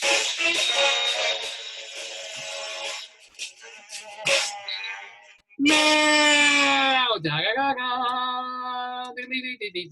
so yes, what was happening in Greeley, Colorado this past week, and also 100 years ago this past week? And we'll start, as we generally do, with a crime, or something that falls under the Cop Log rubric. A woman called to complain that the Department of Human Services, that's our complaint noise, was making her drug tests come back with false positive results. So I know pot, I guess, is supposed to make you paranoid. So she's like, my pot tests are coming back positive. How? Oh, you think? That's sad. I mean, why would they want to do that? Because there's a meth to her madness. Anyhow, another, police were responding to suspicious activity outside of a carpet store on 10th Street, where a man inside a Jeep kept putting things up his nose and mouth and convulsing for a minute. Now, I think if you put anything into my nose, put it up your cheek. No, not his cheek, up his nose and mouth, like, I would start convulsing. Why would You can put whipped cream up there. What's he doing? I don't. That's why they call the police. You know. What? Like, what do you possibly, like? Is it a substance or like his fingers? I don't know. A man in it. I'm just reading verbatim. A man kept putting things up his nose and mouth and convulsing for a minute. What could that? I don't know, but I want to try it. Cocaine? What do you put up your? Oh, I don't know. Like up your nose and mouth? It would be like. Yeah, I have no idea. Maybe he was just eating really good chocolate. You know, like he smelled it and he was eating really good chocolate. That could be. Maybe or ketchup. He could have been in a Chuck Me play virtually, and like his moment was to do, it was his dance and his performance, and go and then like Martha Clark tells him, okay, stop, or Pina Bausch, and then I like that he said like, you don't need, you need text. And she's like, I don't need text. He said, you do need text. I mean, that's like, I love it. That's ballsy. He's like, let me just write this for you. Old times. Let's get to an old time thing. Oh, I'm so sorry I missed this. 100 years ago this week or last, in Greeley, Colorado, the Swastika Luncheon Club. Oh, God. David, I'm going to pee. Don't make me laugh. Now, remember, this was 1920, so the swastika didn't mean. The swastika and the culture it derives from is peace. It's like the wheel. It was a native thing, Native American? It was misappropriated. Is that the word? Sure, yeah. Misappropriated. It was removed, acculturated, and misappropriated. Yeah, because now we see it, it's like, but no, before it was a friend of ours. So Ganesh, when you look at Ganesh, right? Yeah. Picture of Ganesh, he has the elephant, he has a bunch of like symbols. Yeah. One of them is this swastika. Right, I've seen that. And I'm like, holy crap, Nazi elephant. No, it's he's not. not a Nazi. Right, you know. He's not a Nazi. The hyenas are Nazis. The elephants are okay. You But said you'd eat one before. That was disgusting. remember our friend, what's his name? But he's been on the show. Friend of the day. He wrote a book about swastikas. This is not a joke. He actually wrote a book about the history. Catcher? No, years and years ago. Lives nearby. Has the record collection. Oh, Jeff. Jeff, right. Jeff Roth. Jeff Roth. If you can go find it. It's like an academic He book also almost. posts something on a body party. So, you know, he goes He does. high culture, low culture, yeah? Yeah. But anyway, the Swastika Luncheon Club meets this week for the first luncheon of the year. Food will be served at 1 p.m. So what do you serve at a Swastika Club lunch? I think Vienna sausages. Sauerbraten, yeah, right. Vienna sausages, sauerkraut. That's right. And the lampshades look really funny there. I wouldn't go near them. Oh, David, I'm vomit. You know, Amos is a quiet child in Greeley. And when his mother asked him why he played by himself most of the time and did not play with other children, Amos said, "Oh, they disturb my think. I like to be alone with me," What are you unquote. talking about? This is just something that popped into the paper 100 years ago. It's supposedly like a cute thing a child says. They disturb my think. I like to be alone with me. And then Amos changed his name to Adolf and joined the Swastika Club. So it worked like out. to be alone with me. That's, yeah. Who else said things like that? Well, Charles Mee's wife likes to be alone with me. You said you'd like to spend a lot of time alone when you're married. I did. I still like to spend a lot of time. That's the way I am. But we're doing, oh no, I lost the page. I've not only lost the thread, I've lost the page. Greeley Crimes Hell Times, let's do some more crime. Ladies and gentlemen, a caller at an ice cream shop reported that a man asked if they had a metal pole to stab things with. Because, quote, people are getting killed out there. The only ice cream shop is the Baskin Robbins. I know, right? He's pointed to a nearby park. Oh, yes. Remember the lake, that big lake? Yeah. What was it called? You know the lake? That lake near Centennial or? No, maybe, yeah, the ice cream. We used to shop there all the time. So this is a man asking people if they had a metal pole to stab things with, because people are getting killed out there. The caller said the man was making people uncomfortable. You know something? If you've ever been polled, you know how painful that can be. But if somebody said there's a lot of like that place was so like demure, like there's not a lot of killing. The only killing in that park was fish getting on the hook. Oh, there you that, go. Or Yeah. maybe a goose cooked, you know. Or when the evenings go down and we have those night creatures, what do they call that? Not beavers, but raccoons and sometimes possums, and we would start fishing. You got almost stuck on we used to call it jungle gym, but the climbing thing, the climbing castle in that park. I like that climbing castle. I did. Let's go elsewhere, because we're doing Greeley Crimes and Old Times, but very often, or at least once per episode, we go away from Greeley, Colorado for news of elsewhere in the world. And now we're going to take it to, the place that inspired the chocolate beignets at Popeyes, Golden Meadow, Louisiana. Justin Savoy, age 24, pleaded guilty Friday to weapons charges last week. This is wonderful. Police in Golden Meadow, who arrested Savoy last year on a separate matter, discovered that he had stashed a load of 25 caliber pistols. Where? In the beignets. No. Although metaphorically. In his what? He had stashed, not a load of, a loaded 25 caliber pistol in his buttocks. Oh. Police took Savoy into custody in late December after they responded to suspicious activity in his home. How could you stick a gun up your butt? Well, it's a handgun. It's a little loaded 25 caliber. Put up your tushy? In cops found a handgun, marijuana, and drug paraphernalia in their search. They also found more firearms in his truck. But as Savoy was being strip searched after his arrest, police found another weapon, quote, concealed in his rear end. But it's not the rear end, it's your rectum. It's not No, like between your I don't know how butt fat cheeks. this guy, the pistol is more than 4 inches long Oh, Lordy. with a 2.5-inch barrel. And I understand that it was loaded. He's lucky he didn't shoot I himself. know. I know. I mean, diarrhea can be fatal for a lot of people, but can you imagine that? Savoy was sentenced to a 5-year suspended sentence, including 3 years probation and 90 days in the local jail. But oh my God, can you imagine? That's like, you know what? You gotta love it though. I mean, if you talk about pistol packing mama, just imagine. But this is, it wouldn't occur to you. Why do they strip search people? Why do they have to do this at airports? Why? This is why. There's folks who can hide a loaded handgun where the sun doesn't shine. I mean, that's in some ways, America is beautiful that way. Yeah.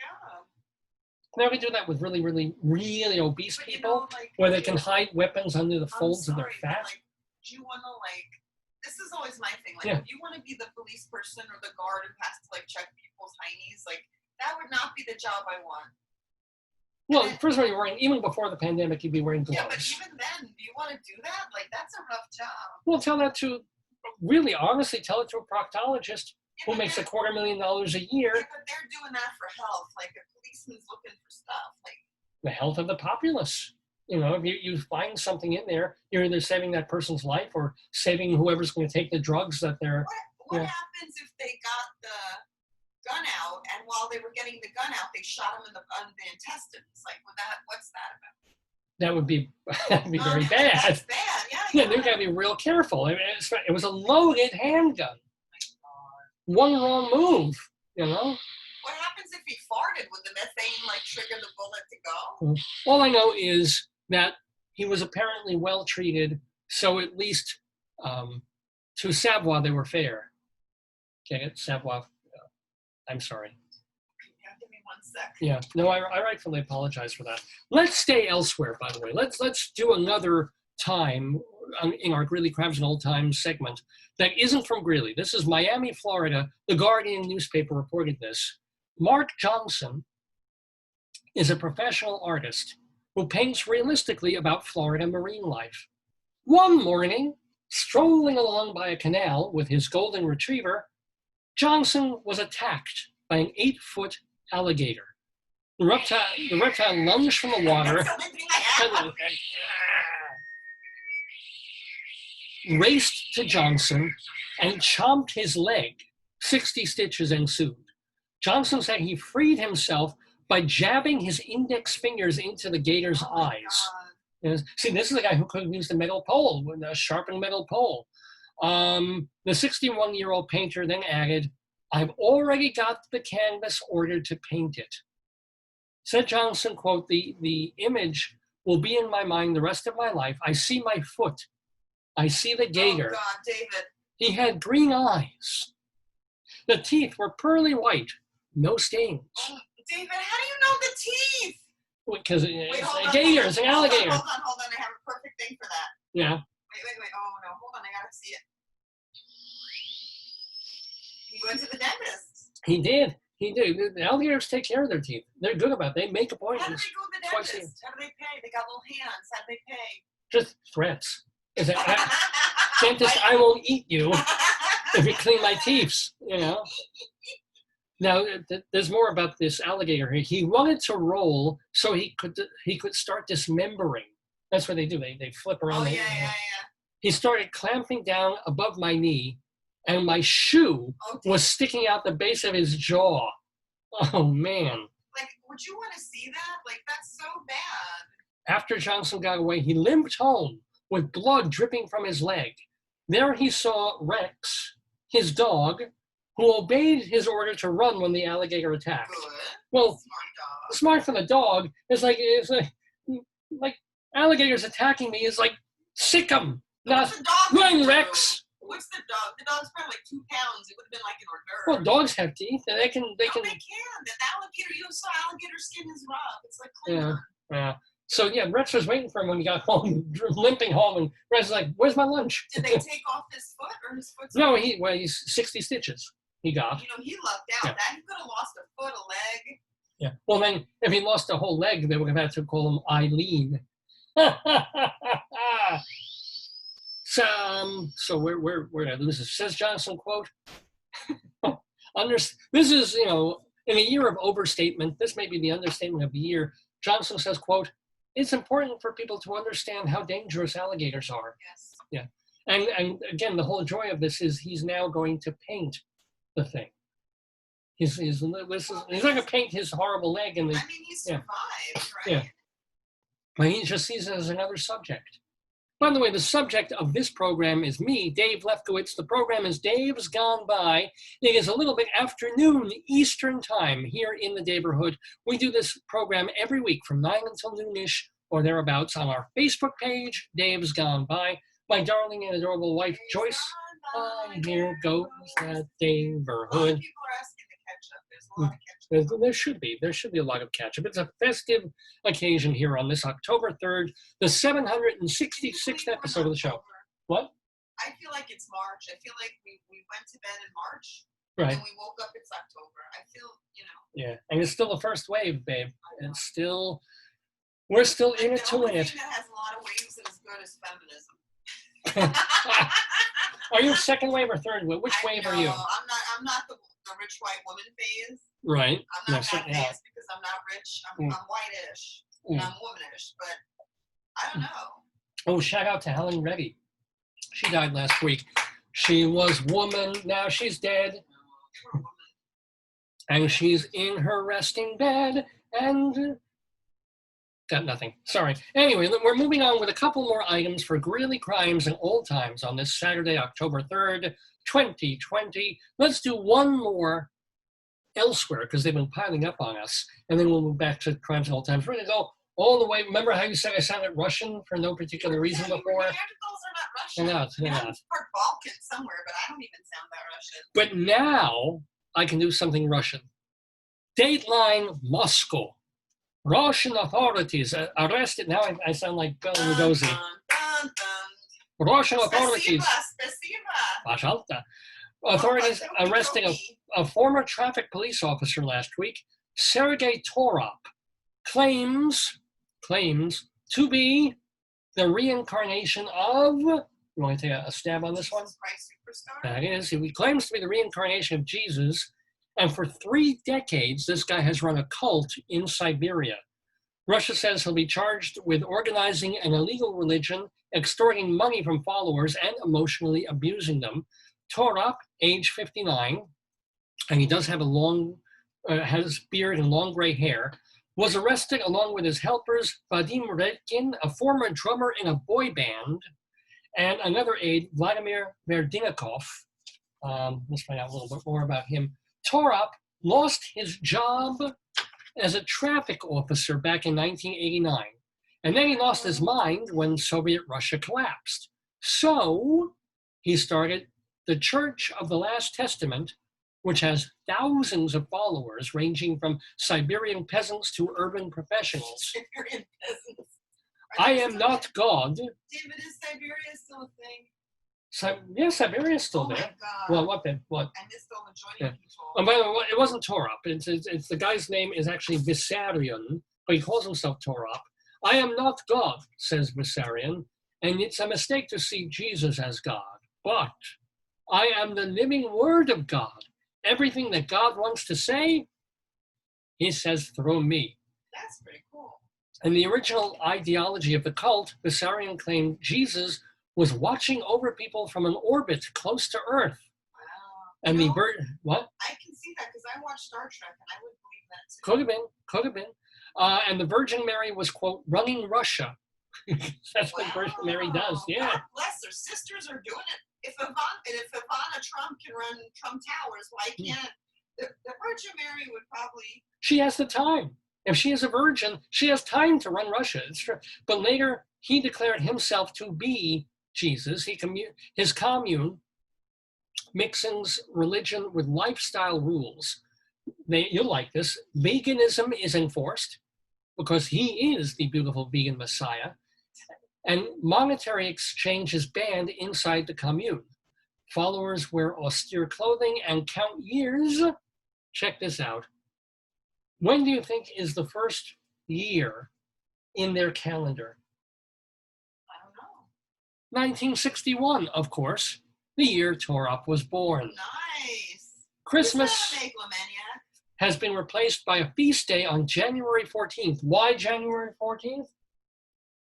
Do you think? Of course, because it's Torop's birthday. No word on how the commune will function now that Torop's arrested, or why the sudden interest in the group, except that they seem to have sparred recently with local business interests. Will there be, maybe this year they'll sing, I'm dreaming of a free Torop, you know, on the first day of Torop, we went and gave to him a file in a cake. I don't know. But anyway, yes, he's been arrested, ladies and gentlemen. So if you are a member of the Church of the Last Testament and you're looking for another religion to join, remember that Rabbi Saul Solomon has his temple sons of bitches, and he'll take anybody. He's basically desperate. So just send him a note and You know what I think money. is so funny, Dave? What? I have to say this. Yeah, tell me. That the rabbi is obnoxious. Thank you. He's inappropriate. Yes. All the guests talk to him, and nobody ever comments about his insanity. They just interview him like, oh yeah, and then then I went to Harvard, I wrote a play, and he's just like, and people just ignore. Like, That's the beautiful thing. yeah. Do you think they've become immune to his insanity? Well, if they are familiar with the rabbi, of course they are. Also, I don't think the rabbi is so insane, but I'm closer to him than you are. But also, when you're interviewed, the focus is on you. I mean, the only person, as we said, the only enemy of the rabbi was, a couple, but there was Mandy Patinkin, who wouldn't give him the time of day. Why do you think that was? Because Mandy Patinkin is crazier than the rabbi. Do you think he self-hates the fact that he's Jewish? Like he's not No, he just figured it was going to be what happened was many, many years ago on this program, Rabbi Saul Solomon was all set to interview Mandy Patinkin live on our show. And I mean, it was a live program. It was a live broadcast on terrestrial radio. And so Mandy called in at the proper time. The rabbi introduced him, said wonderful things about Patinkin, but in the rabbi's way. And then Patinkin literally just said, I don't think I want to do this, and hung up. Leaving the rabbi with like 10, 15 minutes of dead air, because that's how long the interviews lasted when we had an hour show. Yeah, and then the rabbi had to fill 10 minutes of airtime by insulting Mandy Patinkin, which is one of my favorite segments ever. You can go find it. It's on the website. But it's true. That's what the rabbi, because it wasn't even a pre-tape. The rabbi was literally left in a bind on a live show with nothing to fill. So he filled it with invective. He filled it with hatred for Mandy Patinkin. I mean, it's wonderful. But Mandy Patinkin remains an enemy of the program for that reason. So, and he was one of the people who didn't look at the rabbi and said, "Oh, you're crazy, you're funny, and you're asking interesting questions. Let me just roll with it." You know, he didn't want to roll with it because he's crazy and an asshole. This is why. And Mandy, if you're listening and watching, if you want to beg forgiveness, we'll get you on next week. So there you go. Anywho, let's finish up this today. See, after the 3-hour mark, I start to lose it. This Greeley Crimes and Old Time segment of Dave's Gone By. So we've been, let's have a little more crime here. A caller on 12th Street said he planned to move after he was told that his upstairs neighbor was not committing a crime by smoking pot. The caller said he was getting high from it. And when he confronted the neighbor said he would, quote, live his life the way he wants to, expletive everyone else. Whoa, that's not, isn't pot supposed to make you mellow? I know, right? Well, but then again, Colorado's close to New Hampshire and that live free or... Not really. It's like rugged individualism, but usually the people who smoke the pot should be happy. Well, think about it. Who's the one pot smoker, don't mention names, that we know? I know. He was like... Yeah. Really? He's like Marine Scary. He was like, like Baruch, he was like Acerbic, right? Yeah, I mean, so it doesn't always. And besides, the pot smoker is absolutely right. If it's not illegal anymore and he wants to do it, Yeah, but there are laws like you can only smoke in certain places, right? Remember that? in your home, and if the smell comes through the wall, first of all, it's kind of unlikely. I've never smoked pot. I wouldn't know. My friend, right? Yeah. The one who had some job stuff. She lived in a third floor walk up, and we could smell it from the other neighbors. I was like, "Where is that coming from?" Because there's like the vents that are between the houses, and when you turn on the vent, it would like bring in the smell. I was like, "What is that?" I didn't realize I got like cow licks all along the back of my head there. Yeah, you comb your hair. Yeah. There we go. It's good now. Bring it forward. You got one sticking out. Still? Yeah, there's nothing I can do about it. Oh, look at this. The jughead look. It makes you very cute, honey. Well, thank you. More approachable, not so perfect, Nobody in my life has ever called me so perfect. Ever. You're the perfect man. You're not my grandfather who was the saint, but you're pretty good. I'm pretty decent. Let's do one more crime and then move on with a couple more segments of the show. Here's a crime for you. Police, this is perfect. Police responded to First Street Road where a caller reported a neighbor had an inflatable in the backyard making a loud noise. Police said it was barely audible. David? Yes? Maybe they had, I want to get you that for your birthday. I'll show you. Yes. Joyce says, see, I love this. I love this ketchup. I love the grill that we got. Apparently, they make miniature versions of the things that you see in car washes and for auto sales places of the giant waving man. One for like $7.99 at Target. Oh, hell yeah. Wacky inflatable tube, look. This is, you put it on your desk, it's inflatable and waves. Can I grab, this is so, I want this.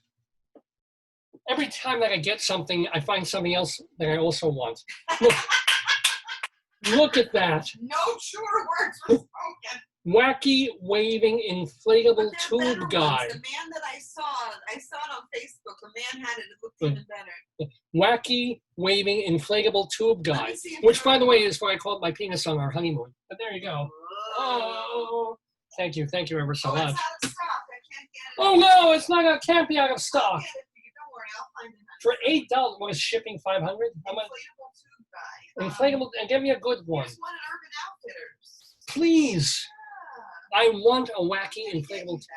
I can get you that. Can you get me like the giant one that they have outside the cleaners? We don't have any. Oh, that one's not good looking. Oh, no, he's not? Oh, that's a shame. That one's, that's not Wait, is there a book about, can you click on that thing? There's a book about inflatable tube guy? Yeah. It's called Flailing in Life. Oh. Inflatable tube guy here. You want it? Yes, it sort of looks like a French fry. He might scare potato. But here, there's actually a book. I'm sorry, it's Sammy. Lessons from the wacky waving inflatable tube guy. I've got to read this book now. I'm sure it's moving and touching. His arms are actually in a swastika shape, which is scary. Like some kind of weird dance move. I don't care. Well, we're going to do a weird dance move because we have just finished this edition of Greeley Crimes and Old Times. It's near a book called People I Want to Punch in the Throat. Oh, I have a long list.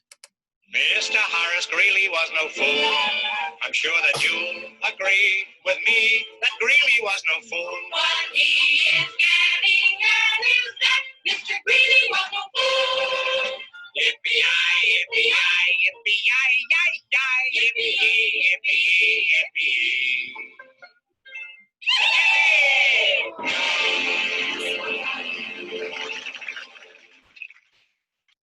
Oh, that's fantastic. We must. That's a better one. This is the greatest thing ever. Does it wave? Yeah, look at this. Look at that. Oh my goodness.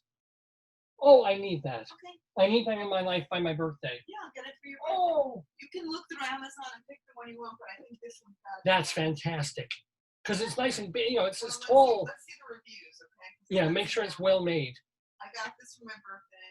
Stocking stuffer. Yeah. Cute but loud. Apparently it's not loud. That's what the guy was complaining about. A noisy inflatable. Yeah, I don't know. You have to decide if it's something you want, honey. Oh, it's something I want, honey. It's something I want. Anyway, we still have our Colorado Limerick of the Dam to do.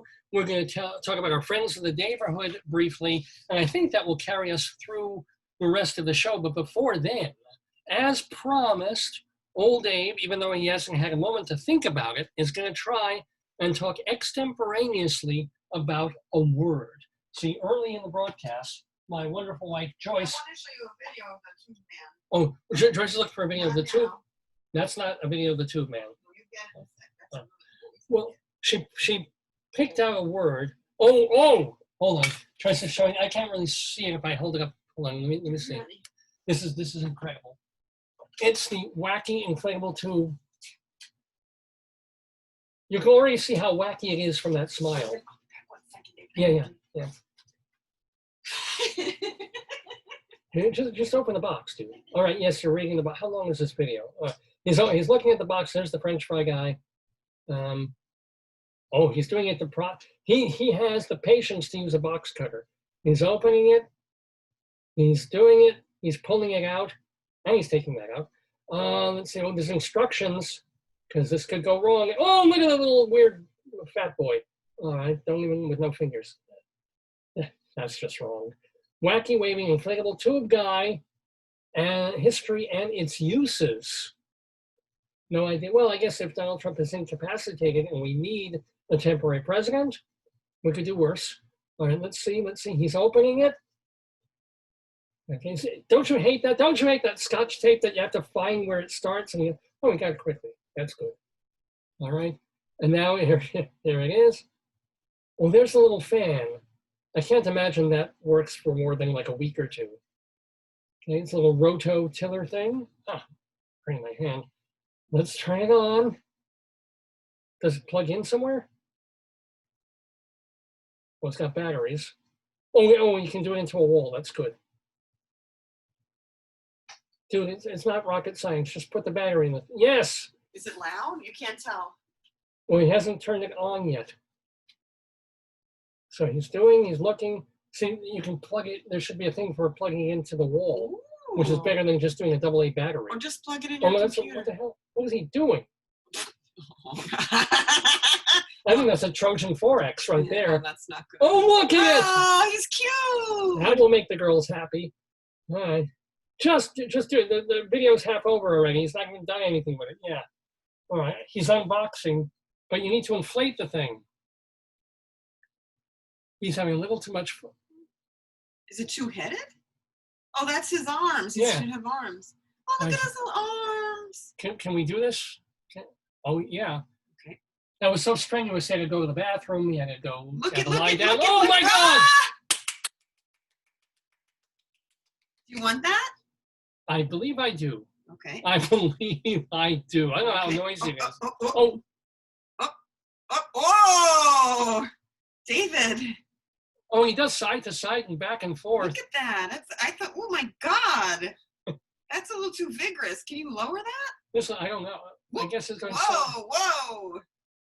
That's crazy. I will have moments of fun with this. You could have it on your show too. I will be short-sighted by this for 15 minutes. I saw a blue one too. And then be bored. But oh my God. Look at different colors, David, okay? Oh. You pick the one you want for your birthday.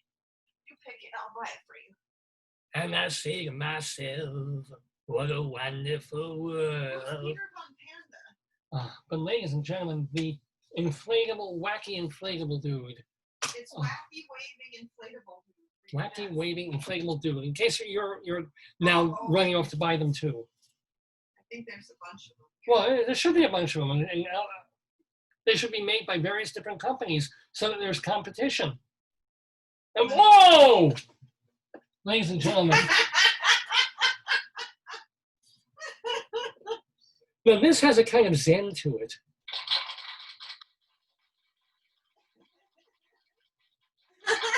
You're actually watching the latest play by Charles L. Mee and Pina Bausch. Well, his daughter would do this kind of stuff. Well, yeah. His daughter and maybe, not Martha Clark, what's her name? Anne Bogart. See, there's music to this and oh, look at them. They're really, wow.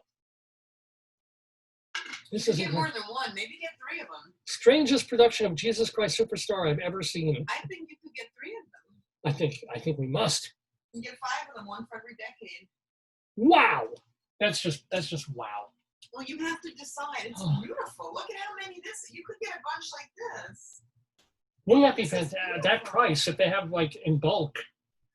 Running press. And just leave them in the room doing that all day. Instead of watching a fish tank, you'd just be watching like inflatable wavy dude. I love it. I love it. Anyway, I love doing this show. It's called. That's advertisement for the book. The thing we just saw was an advertisement. It's a great advertisement. That's very smart. Urban Outfitters has it. It looks very nice, David. I absolutely love it. This is a thing I need. This is what I need in my life right now. I love it. But let me get back to Dave's Big Dictionary, because here it is. Here's the book that Joyce opened. I'm gonna put it in the cart, baby. Oh, please do. 3 hours ago on the program, Joyce grabbed this dictionary of mine and at random opened it up and put her finger down. And at first we thought she put her finger on cluffer, which doesn't even exist. But it turns out to be plunder is the word. Plunder, which means it is to rob a person or place by force, especially in warfare, or to just take property by force or fraud, so kind of stealing, or as a noun, it is the act of plundering, pillaging, goods taken by force or fraud, and so forth. So it's not a nice word, but that is the word for today in the Daverhood, as I do this segment that we call Dave's Big Dictionary. Extra, tell all about it. It's Dave's Big Dictionary.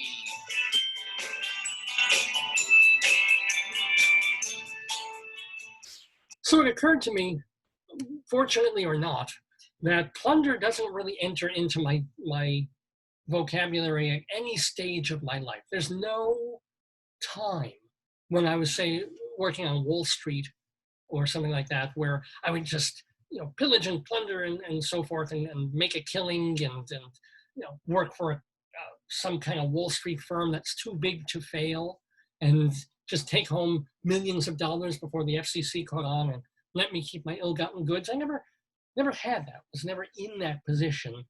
So you hear the word plunder, I hear it. First, of course, I think of pirates, and then Pirates of the Caribbean and treasure chests, and which I can't, as fun as certainly the first movie was, I can't ever imagine like being a pirate or one of these Somalian guys, because sometimes, in an adventurous spirit, you can think of yourself doing something else. You dream maybe of being the president at some point. You dream of being a bank robber, getting away with things. But I never had the pirate dream. Much as I love the water, much as I enjoy being on a boat and would love to take a cruise someday. Doesn't this look like a Waka Waka Boom Boom Pig? Yes, it does. Oh, it's so cute. But plunder, but being that whole pirate life of the regimented stuff, which is essentially another version of the military, if you think about it, as a captain and everyone on down, I can't ever, it was never for me. That was never a fantasy of mine. So even there, plunder doesn't really enter into it, but it also made me wonder, in the moments I've had on this show to wonder about anything. Oh, Joyce is just looking for items now on Urban Outfitters. What is it? I'm getting It's a little chick. It's a potato light. Oh, it's a potato! Yes, for $20. I thought it was a chicken. Oh, look how cute! That's your birthday present too. It's a nightlight. We can use it as a nightlight. I love it. It's a little baby tater. Oh. Oh, he's crying, I think. Is He's it- so cute. He's very sweet. He looks like Molang and Pew Pew. He's adorable. He is. So, plunder is the word from Dave's Big Dictionary. And it did make me have a moral quandary moment of wondering if I was, Chuck Me was talking about Vietnam before. If I was a soldier somewhere and dealing with an opposing force and being shot at every day and watching my comrades get shot at and killed or hurt or wounded and so forth, and learning to hate the enemy because you do, whether they're the Nazis and you hate them for a very good reason, or they're, communist North Vietnamese, North Koreans, you hate them because you're told to, Either way, if you're in that situation, you're going to hate the enemy. You're going to hate being there. You're going to hate everything about it. And you're going to hate the people that are trying to kill you and that you're going to try and kill. And then I guess there are certain laws from the Geneva Convention that tell you when you go into a place and you're lucky, you've won the battle and you've survived, right? Do you take what they call the spoils of war? Do you then go in there and just ransack and ravish and ravage? I hope not. Well, you're not supposed to. You're supposed to behave decently like soldiers. But of course, when Sherman marched through the South, he didn't even bother pillaging, he just burned the place down, right? And when, the Russians came in at the end of World War II and were dealing with the people and the Nazis and the people in Germany and these Eastern European countries, they apparently were not very nice. They just shoot people at random. They were just like, they would take revenge for millions of Russians dying during World War II and for everything the Nazis did. It's very depressing. Well, this is what plunder brings to mind. I'm like, would I be a plunderer? Would I, in that position of being in a victorious force on the ground in some country, wherever, and would, if the commander looked the other way or even encouraged it, would I be stuffing my pockets? Would I be someone who would go on the ground to like a dead body and grab their watch or grab their wallet and take? Because spoils, they lost, I won, I take. Would I rape the women? If I were in that position, I hated the other people so much.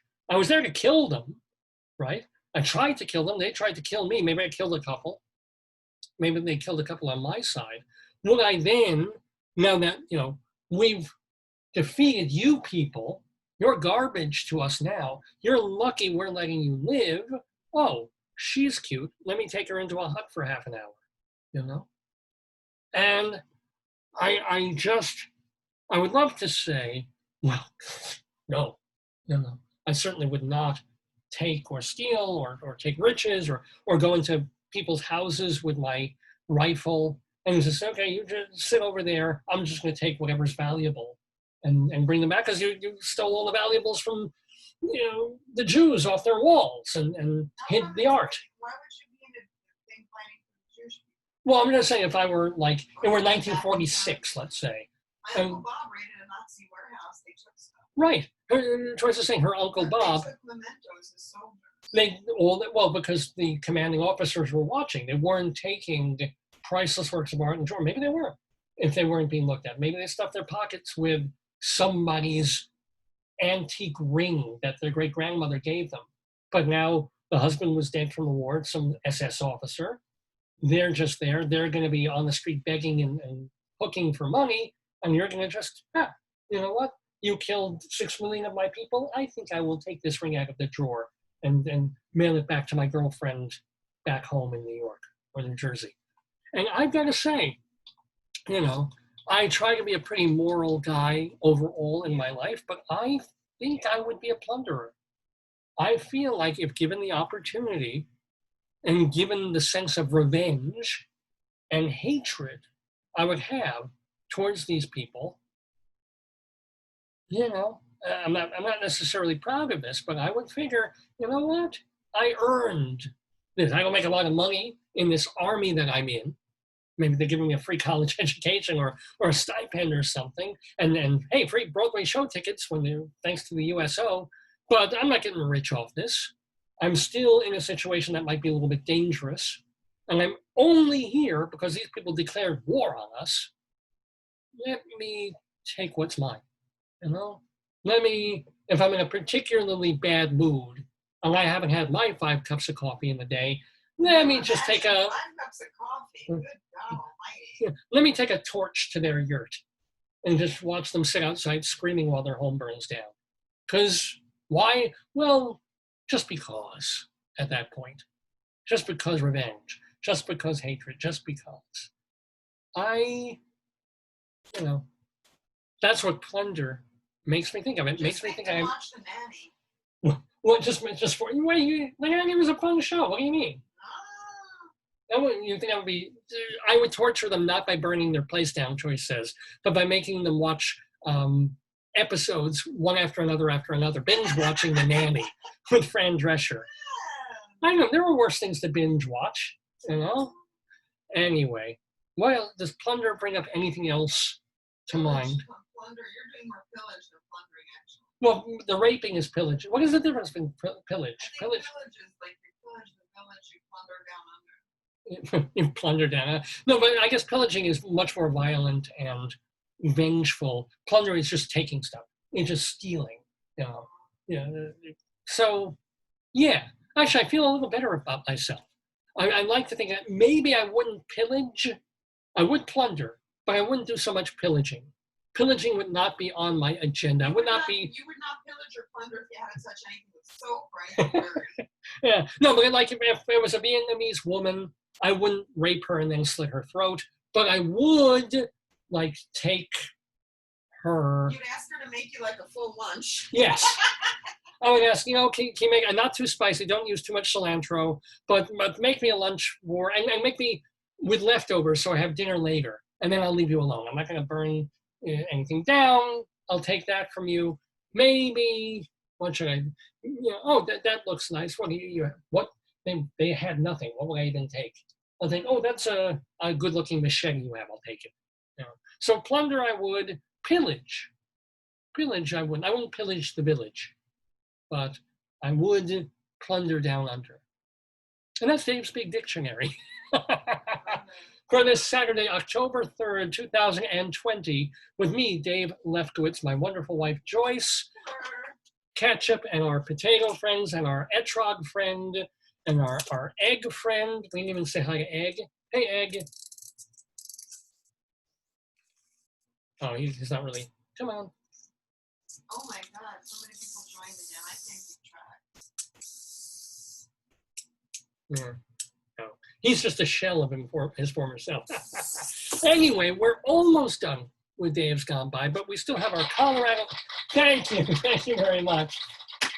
We still have our Colorado Limerick of the Damned to do, but not before we remind you of some of the friends of the Daverhood. Now, friends are folks who have been on this program in months and years past. For example, Chuck Mee, the playwright, whose play Utopia is going to be done by Cutting Bowl Theater online, virtually. You can sign up to watch it for about 2-3 weeks from October 16th through November 15th, so it's a full month, online, and it will be premiering on the 16th of October. It's called Utopia. Well, I've got to say that Chuck Mee is now a friend of the Daverhood. He's someone who's been on the program, fabulous guest. And we wish him much success with this play and all his other work. But the point is also, we'll keep tabs. If that other play he mentioned, what was the name of it, with Streb, Falling and something. It was the New Ball Theater. Yeah. Is the Peak Festival in New Jersey. It's going to be on Channel 13 at some point. Falling and Leaving or Laughing or Loving. Probably Loving. He's into that a lot. Yeah, if you find that, that'd be great. It's Chuck Mee, W-N-E-T, Falling and... Because I thought when I was listening to the Rabbi, it sounded like Falling in Love, but it's... It says this month in Columbia. 19 it did Columbia. Falling and Loving. Falling and Loving. It says this month in Columbia. It's Falling. So he will be doing that. So Chuck Mee, friend of the Daverhood, we'll keep tabs on him going forward.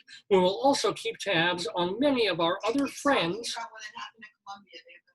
What about it, Columbia? The world premiere was in Columbia in 2019. He's an Obie winner. Yeah. Oh, yeah. I can't find the dates. Where would I look on his website? Well, look for when it's going to be on WNET in New York. Charles Mee, the remaking. Cool. And remember that you can go to his website and read all his plays and perform them for yourselves. It's free and open. But these are the friends of the Daverhood.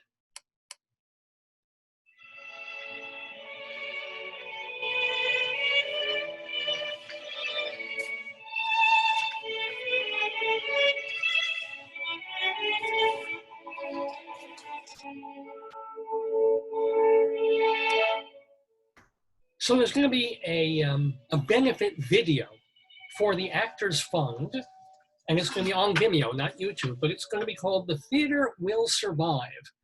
And among the people who are involved in it, there's co-host Michael Colby, who is our friend of the Daverhood, and some of the performers in this overall benefit video include so many friends of ours, including Jason Gra, Ben Vereen, Robert Cuccioli, Anita Gillette, and Anne Harada, all of them. That's like as many as we've ever had in one sitting who've been on this program. So check that out. The Theater Will Survive. Want to let you know that Stephen Tobolowsky, the actor, is doing a podcast now. It's called TobolowskyFiles.com, Tobolowsky Files.com. Stephen Tobolowsky, probably best known for appearing in the movie Groundhog Day, but he's done a whole bunch of other stuff since. And now I didn't realize he's got like 90 of these podcasts already, all about his life as an actor, going through the world. I stopped by them. They seem really interesting. I haven't had time to listen to one of them, but I'm going to try. It's Stephen Tobolowsky, TobolowskyFiles.com. Want to let you know that today, congratulations to Alan Menken, who is getting the Hollywood in Vienna Max Steiner Award for film music. So a big, big congratulations to our very talented theater friend, Alan Menken. Tomorrow at 3 o'clock in the afternoon on YouTube, Mike Agronoff, the folk singer, is being part of the Folk Project television series, I guess it is. You can watch that on YouTube, Mike Agronoff. Our beloved Christine Lavin, this Wednesday, she will be appearing online on the Jim Masters show. So just go to her website and find out all the stuff that she is doing. Christine Lavin. Loudon Wainwright, he has a new album out. It's called I'd Rather Lead a Band. And that is being released this Friday, October 9th, Loudon Wainwright. And then we mentioned earlier, Richard Nelson. He's doing these Apple Family plays. He started these plays, doing them at the Public Theater live, and then the pandemic hit. And now his last couple of plays are being done as Zoom pieces. He's got a new one. It's called Incidental Moments of the Day, and it's running now through November 5th. It also features our friend J.O. Sanders. It's a free stream that benefits the Stage Directors and Choreographers Foundation. So you can watch for free, but they want you to donate. The website is the applefamilyplays.com. Want to remind you that our comedy writing friend and our comedy directing friend, Steve Kaplan, is taking orders for his next online comedy intensive, which he's going to start October 10th. So you have only a few more days to sign up for the online comedy intensive. And of course, Steve Kaplan, I want to talk about theater in the 1970s and 80s. Kaplan was the guy who co-founded Manhattan Punchline, the off-Broadway theater. Reminding you that Dr. Demento has his old Dr. Demento shows and brand new ones at drdemento.com for a small fee. StageBuddy.com is this cool website about New York creativity, which was founded by our friend Evan Seplow. It's StageBuddy.com. And I also want to remind you that Bob Cudmore does podcasts about upstate New York history at bobcudmore.com. And how can I forget Leslie Hoban Blake, who was on our program today, on our Today Yesterday quiz. Leslie is part of a new podcast with our other friend, Charlie Gross. They are co-hosting a show called Critics Circle that you can find on YouTube. And then, of course, our other friend, David Sheward. You can certainly find him and read his work at theaterlife.com, and daviddesk.com is for his blog. So thank you both, especially to our friends of the Daverhood, David Sheward, Leslie Hoban Blake, and all the wonderful friends of the Daverhood.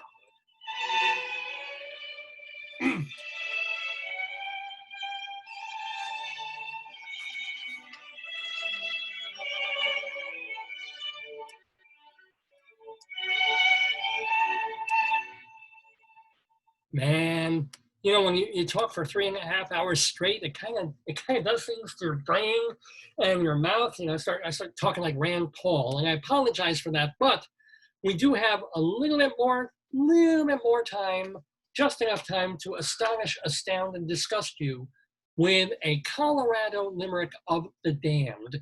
Because Joyce and I lived in Colorado for a bunch of years, and I got it into my head for no particular reason to write a poem about every possible place in Colorado that I could. These short 5-line limerick poems about everything from, humongous Denver to tiny little nowhere towns that you've never heard of. I've got more than 120 of them now, amazingly enough, and I do one a week in a segment that we do call our Colorado Limerick of the Damned. A limerick is a comic verse of 5 lines, in which lines 1, 2, and 5 end with words that rhyme. And likewise, verses 3 and 4 also end with words that rhyme. So this is a limerick. Rocky Mountain,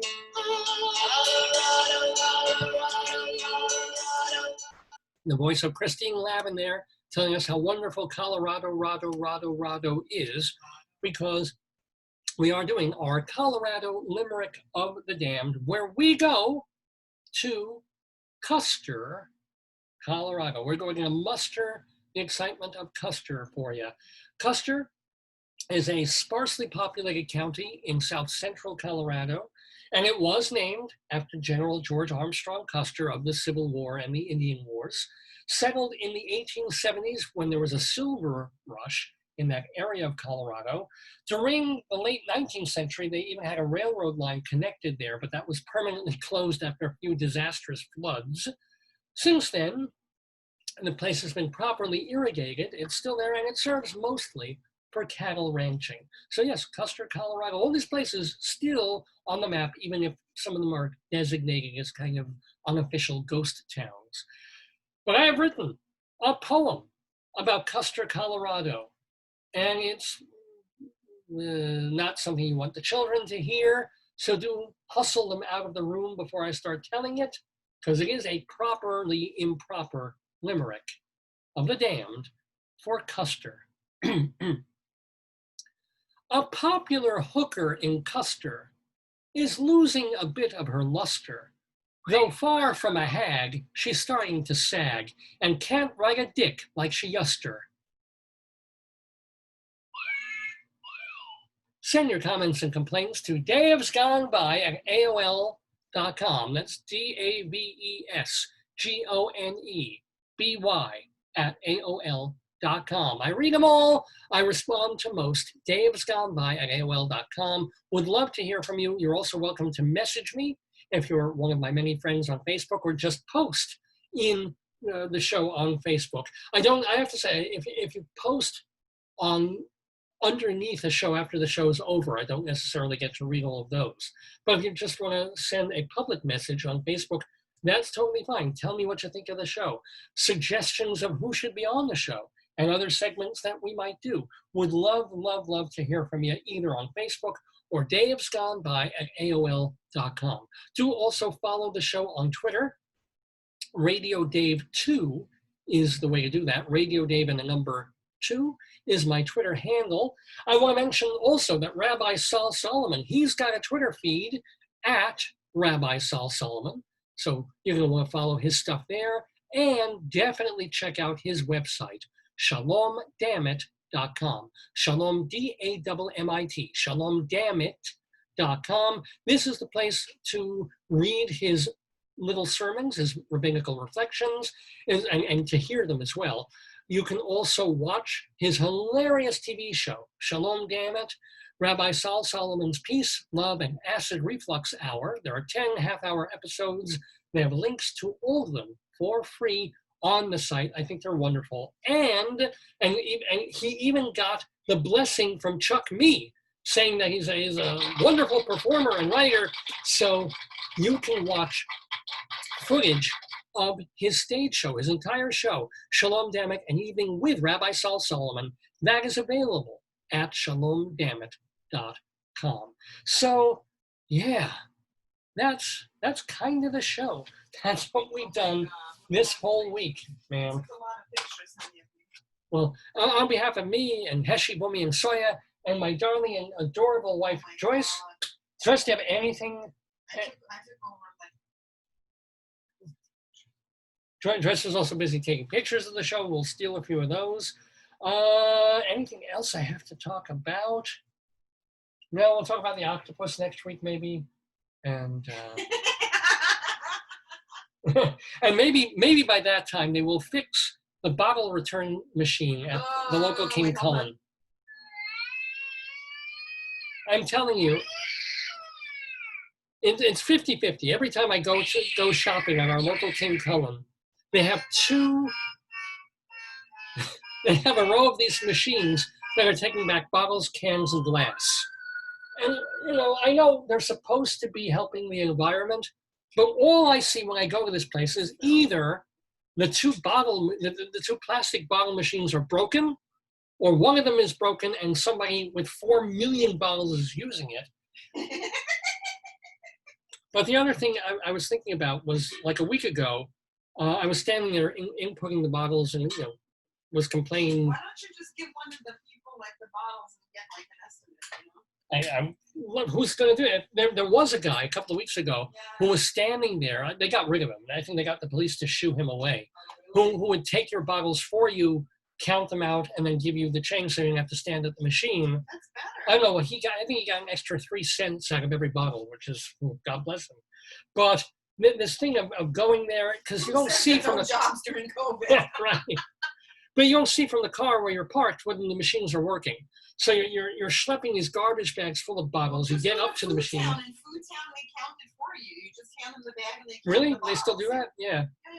Even in the pandemic, they're doing that? I don't know. I'm saying I don't think so. I think you kind of got to do it yourself. But thing is, one time I was there and, you know, I just commented to the guy next. He was talking, I was talking, and said, well, at least the machines are working. And he said, well, yeah, you're not taking the caps off the bottles. You got to do that. I'm like, what do you mean? And it's like, you're supposed to, supposedly, although there's no sign for this. There's no mention of this on the machine, that really, to save the machine, you're supposed to unscrew the plastic cap off the plastic bottle and then put the bottle in. Don't put the bottle in with the bottle cap, because eventually the cap gets caught in the gears and the machine tends to break a lot more often. So it occurs to me that here we are trying to save the environment, right? Trying to do this so that there isn't as much plastic floating around in the garbage that gets into seagulls' throats and goes into the oceans and kills the algae and stuff. So fine, I'm throwing bottle after bottle into the machine, unscrewing these caps, and what am I doing with the caps? These hard plastic bottle caps. They're in this bag. I overturn the bag into the garbage. So That makes no sense. what I'm saying, or worse, you know, there's a terrible situation when you're standing at these machines giving these bottles back, because invariably people are having accidents and messes and disasters. So now you're stepping on other people's bottle caps. They're doing pee-pee? Well, no, what's happening is, you know, you don't let go each time to take a bottle cap, throw in a bag, or throw it in the garbage can 7 feet away. You're just dropping the bottle caps on the floor or on the, it's outdoors, on the cement. Oh, so now you're making sure not to slip and trip and get your feet crushed on these bottle caps. It's like Studio 54 on a Sunday. Yeah, it's true. Like the night after a big party. And then, of course, you're standing just one machine away from the thing that takes glass. So, of course, there's people who had issues where they dropped a beer bottle and it shattered. And so there's glass everywhere, bottle caps, and we're saving the environment. And this is when the machines are working. There's got to be a better way. There's got to be something else to do. I don't know. But I just wanted to get that off my chest, ladies and gentlemen. My chest that is showing I put ketchup on my ketchup, my friends. On this fantastically Heinzian edition of Dave's Gone By. I want to thank you all for tuning in and sharing this Saturday with me in the Daverhood. For more information about the show, go to davesgoneby.com. That is also where the archives reside. You can also find our archives at archive.org by looking for Dave's Gone By, and the podcasts at castbox.fm, plus all this material on YouTube as well. But remember, davesgoneby.com is our home base. It is our website for the show, along with this Facebook page. Tell your friends.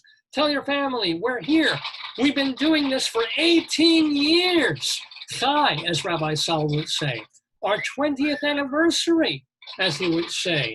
You know, I'm dancing around the sukkah in my mind. I got the sukkahs in my tukkahs, ladies and gentlemen. So thank you, my darling, adorable wife, Joyce. Thank you, Davidians, for watching. Thank you, new friend of the Daverhood, Chuck Me. See his show, Utopia. Thank you to our old friends of the Daverhood, David Sheward and Leslie Hoban Blake. And thank you. Thank you for giving me this 3.5, 4-hour window every Saturday morning to entertain you with Dave's Gone By. And see you next week for Simchas Torah and Gone By. Days gone by, days gone by, days gone by. Look, I don't need the wavy man. I got this. It does the same thing. It's fantastic. Look at it. Yeah. I need more hobbies. And Gone By.